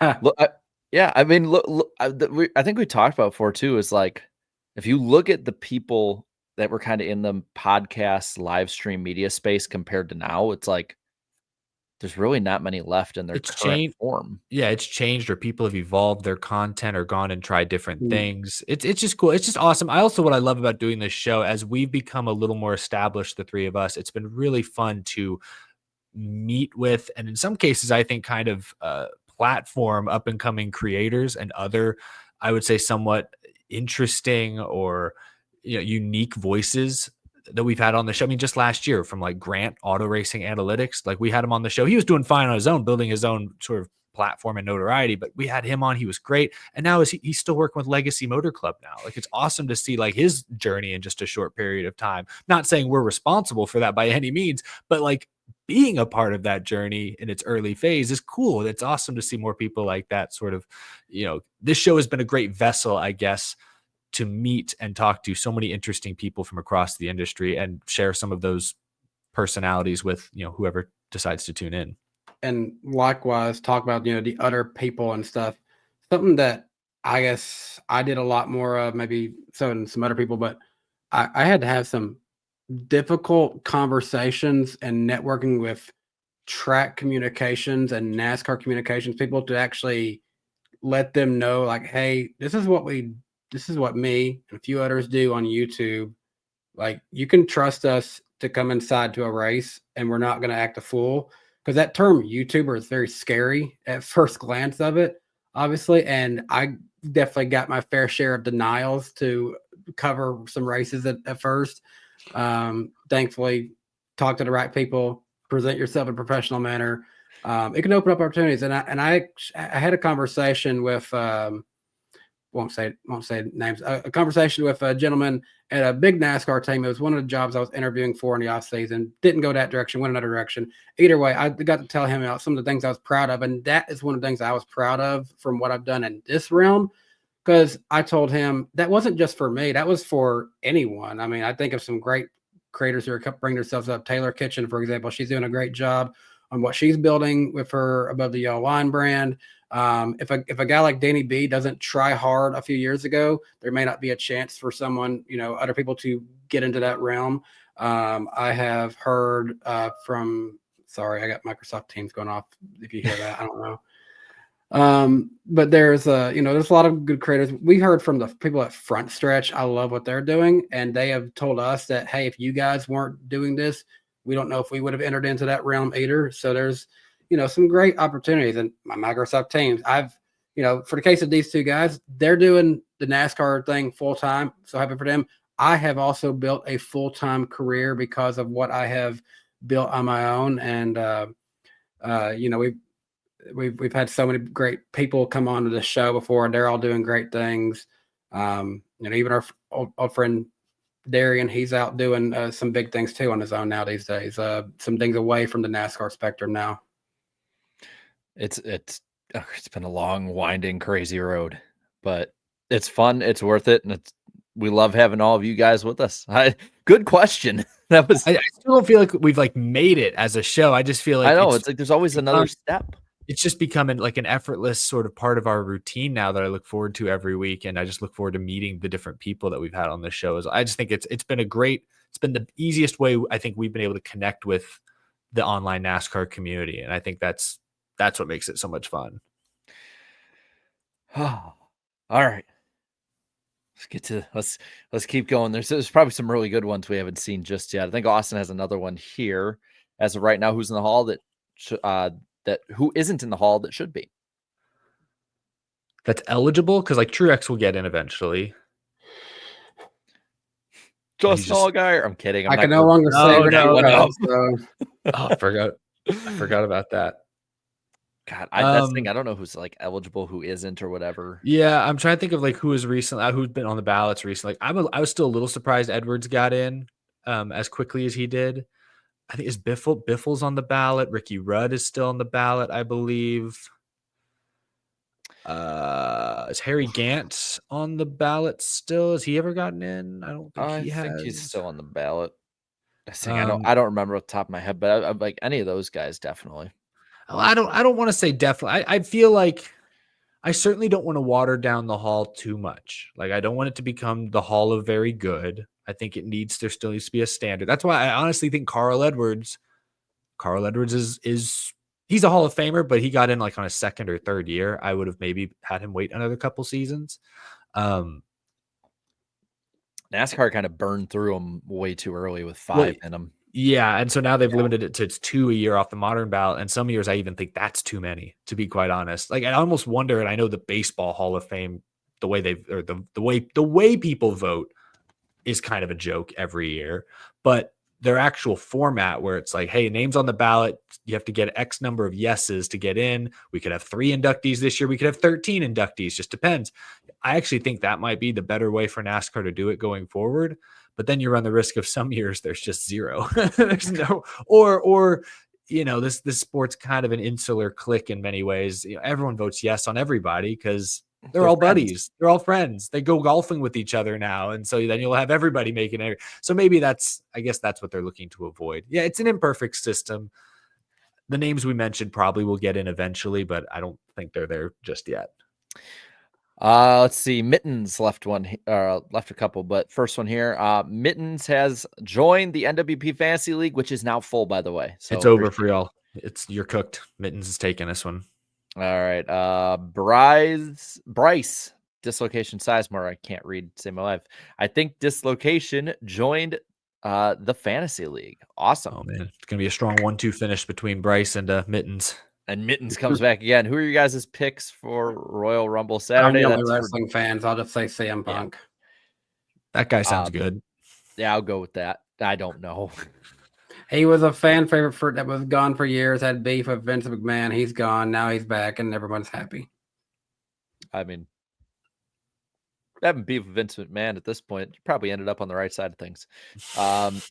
BGWX Chasing says, cheers to a new year of NASCAR and NWP.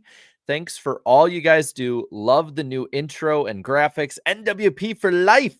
Had to shave off some money for the NWS swear jar, NASCAR weekly swear jar. Yeah. Multiple times, but we'll hit y'all back after the 500. Hey, speaking of this person here, BGWX Chasing, I'm going to have to go look at your channel for some storm chasing, but Jared, we're about to get a storm. I'm hearing thunder out my window. Ooh. Oh, I just heard that too. Yeah, we're getting a thunderstorm coming our way. All right, we better go. The funny thing is, if like my end and Danny's end goes off, like just because one of us is in here, the stream will stay up. Oh, don't leave it on. I don't know how to turn it off. I'm on the west side of town, so I was hearing the thunder before Jarrett could, so I'm like, ooh, is that what I think it is? Don't leave me alone. I didn't I'm realize. like, that's a sign of spring. We're getting out of winter. Let's go. All right, well let's go here to Ferg saying, have you met Quaffle or Mayer? Were they stunning? I mean, apparently earlier when I put you on screen, you said JJ McCarthy was handsome. So sure. Ferg is feeling thirsty tonight. Yeah. Is this like Phineas and Ferb's long lost cousin, who they had to cut from the show because he was not Disney Channel friendly? I mean, he was behind the scenes Disney Channel friendly. That was clever. Crash Travels USA here says, welcome back. I've never seen my name spelled like that, but that's incredible. Oh, there you go. I like that. Welcome back, J-Rot, Danny, and Eric. Just messenger. I love that. That's awesome. That's funny. That's a good one. J-Rot. Look at the cute puppy. Yeah, look at that. Who's a good boy? Austin says, over under 2 years left of the current playoff format. I'm gonna go. I'll take the over. Oh, I will go under. I'll think NASCAR does make a change next year. Oh wow, that is loud. Wrap it up. Zardy, support DD12. I didn't know what this meant. I don't know what this means either. So we'll go to this one. Sly Supersonic for the 529 saying, the offseason is over when NWP is back. Hell to the yeah. Yeah. Eric, Yusa just jealous. Yusa not Disa Senator. We'll vote you out eventually, Binks. So, what's funny is like if Jar Jar was in our Senate, he'd probably be in the top like 25% smartest. He'd probably have the highest approval rating. Yusa giving me money? Misa just committed war crime. Let's see. Fred Dog. Hey, Fred Dog 81 for the 5. Oh, sorry. Oh, my bad. No, it's all good. I think we clicked at the same time. Denny Hamlin is going to have another child in a couple of months. Now watch his wife try to wreck Mrs. Iceberg on the way to the maternity ward. I was like, wait a minute, where is this going? Okay. Well, no, she's a fan of Denny. So oh yeah, so they're gonna tandem draft. Oh, yeah, I'm sure that'll work out well. Well, hey, I'm just throwing it out here. There's a slim chance they could end up in a close hospitals. I think they're due around the same time, and they're on Nashville. Right. That's wow. right. What are the odds? That'd be wild. That'd be pretty crazy. Kid's first words will be "Boo Hamlin." Denny's kid? No, your kid. Your kid. No. Like hers will be Boo Doo Doo Head Harvick. Mm. It's so many people leave that. Grid flow for the 2. Why no past champions provisional for Jimmy and MTJ? NASCAR said that they're eligible, which was confusing. I figured they were when they first announced the rule, but then people were like, "Oh no, it's just for like other people from other series." I'm like, "Well, that's not how it's written."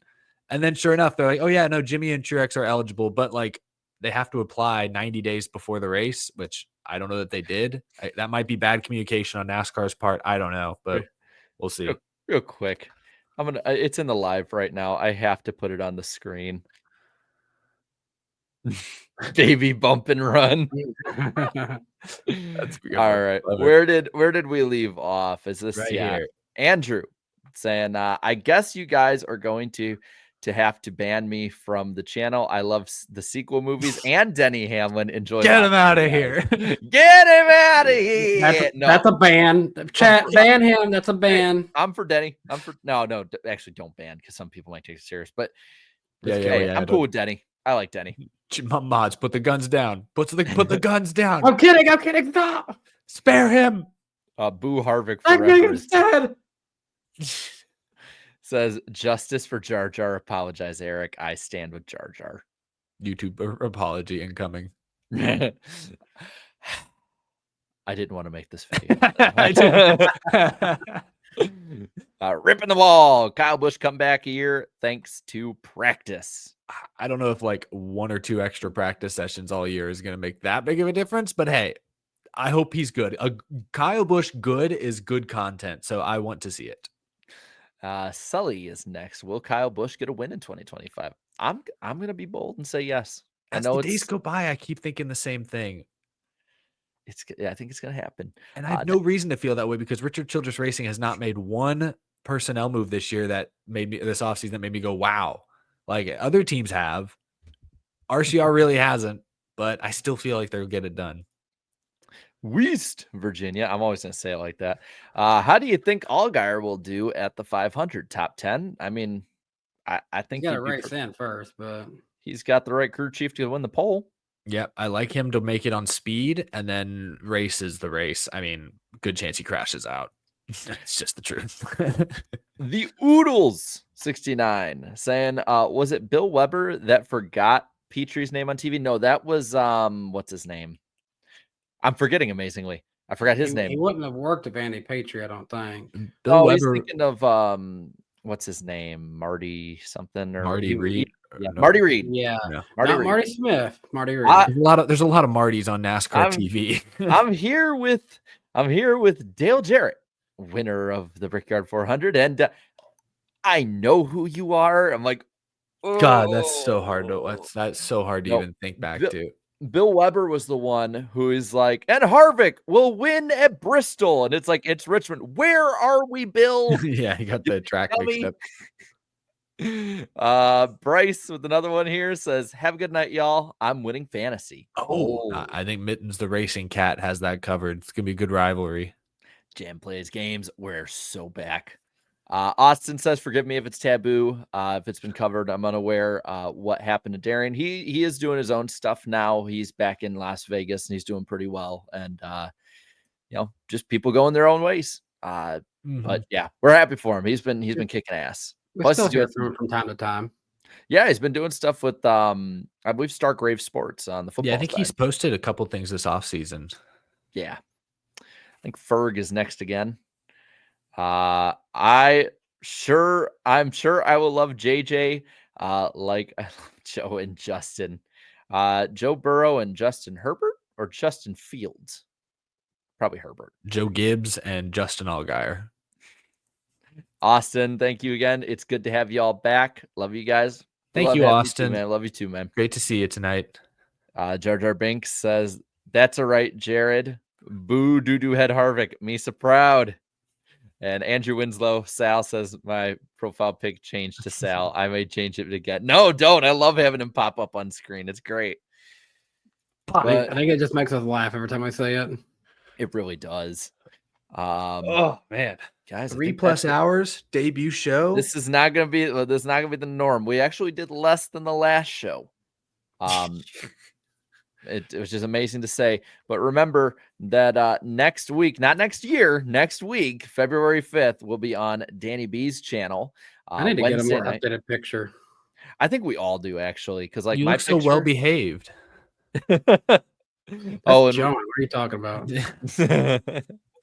and let's see. Ranger Man says, I know the Craftsman Truck Series and Xfinity Series will be racing at the Rock this year. When do you think Cup will make it back there? I think that's going to be one they avoid, personally, if I'm being honest. I honestly think it'd be one they do sooner rather than later, especially with the state of North Carolina funding it too, like that initial funding. Like, I think it just depends on a few other factors, but I don't see them pushing that one just yet. I could see it for an exhibition, Clash, All-Star race. that's what I'm saying. I think I could see North But- Wilkesboro being made a points race and Rockingham getting like leased out by SMI. That's how I could see it, but I hope think so. a lot depends on what happens with the Nashville Fairgrounds Speedway. Yes. And then Mitten says, "Thank you for believing me, Eric. I'm gonna do it for you." Go for it, Mittens. I'm pulling for Mittens this year. I'm gonna get a t-shirt and everything. Justice for Mittens. We need to wrap this up and go to bed, I think. Yeah, I think we do too. We appreciate everybody coming on in tonight. Damn. Oh, I'm sorry. My bad. I crashed, not the computer this time. But thank you guys so much for coming on in. We appreciate it a ton.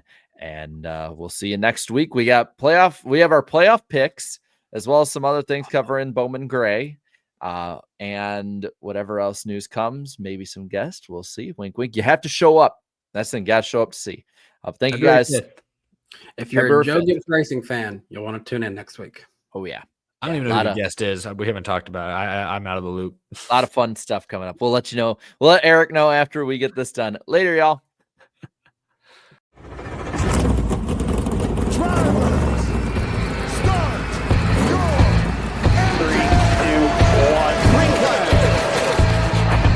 Started off right now.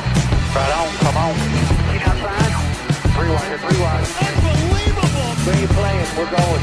I like the aggression. Dude, let me drop the great car. You can go tell all those guys up there they can suck in.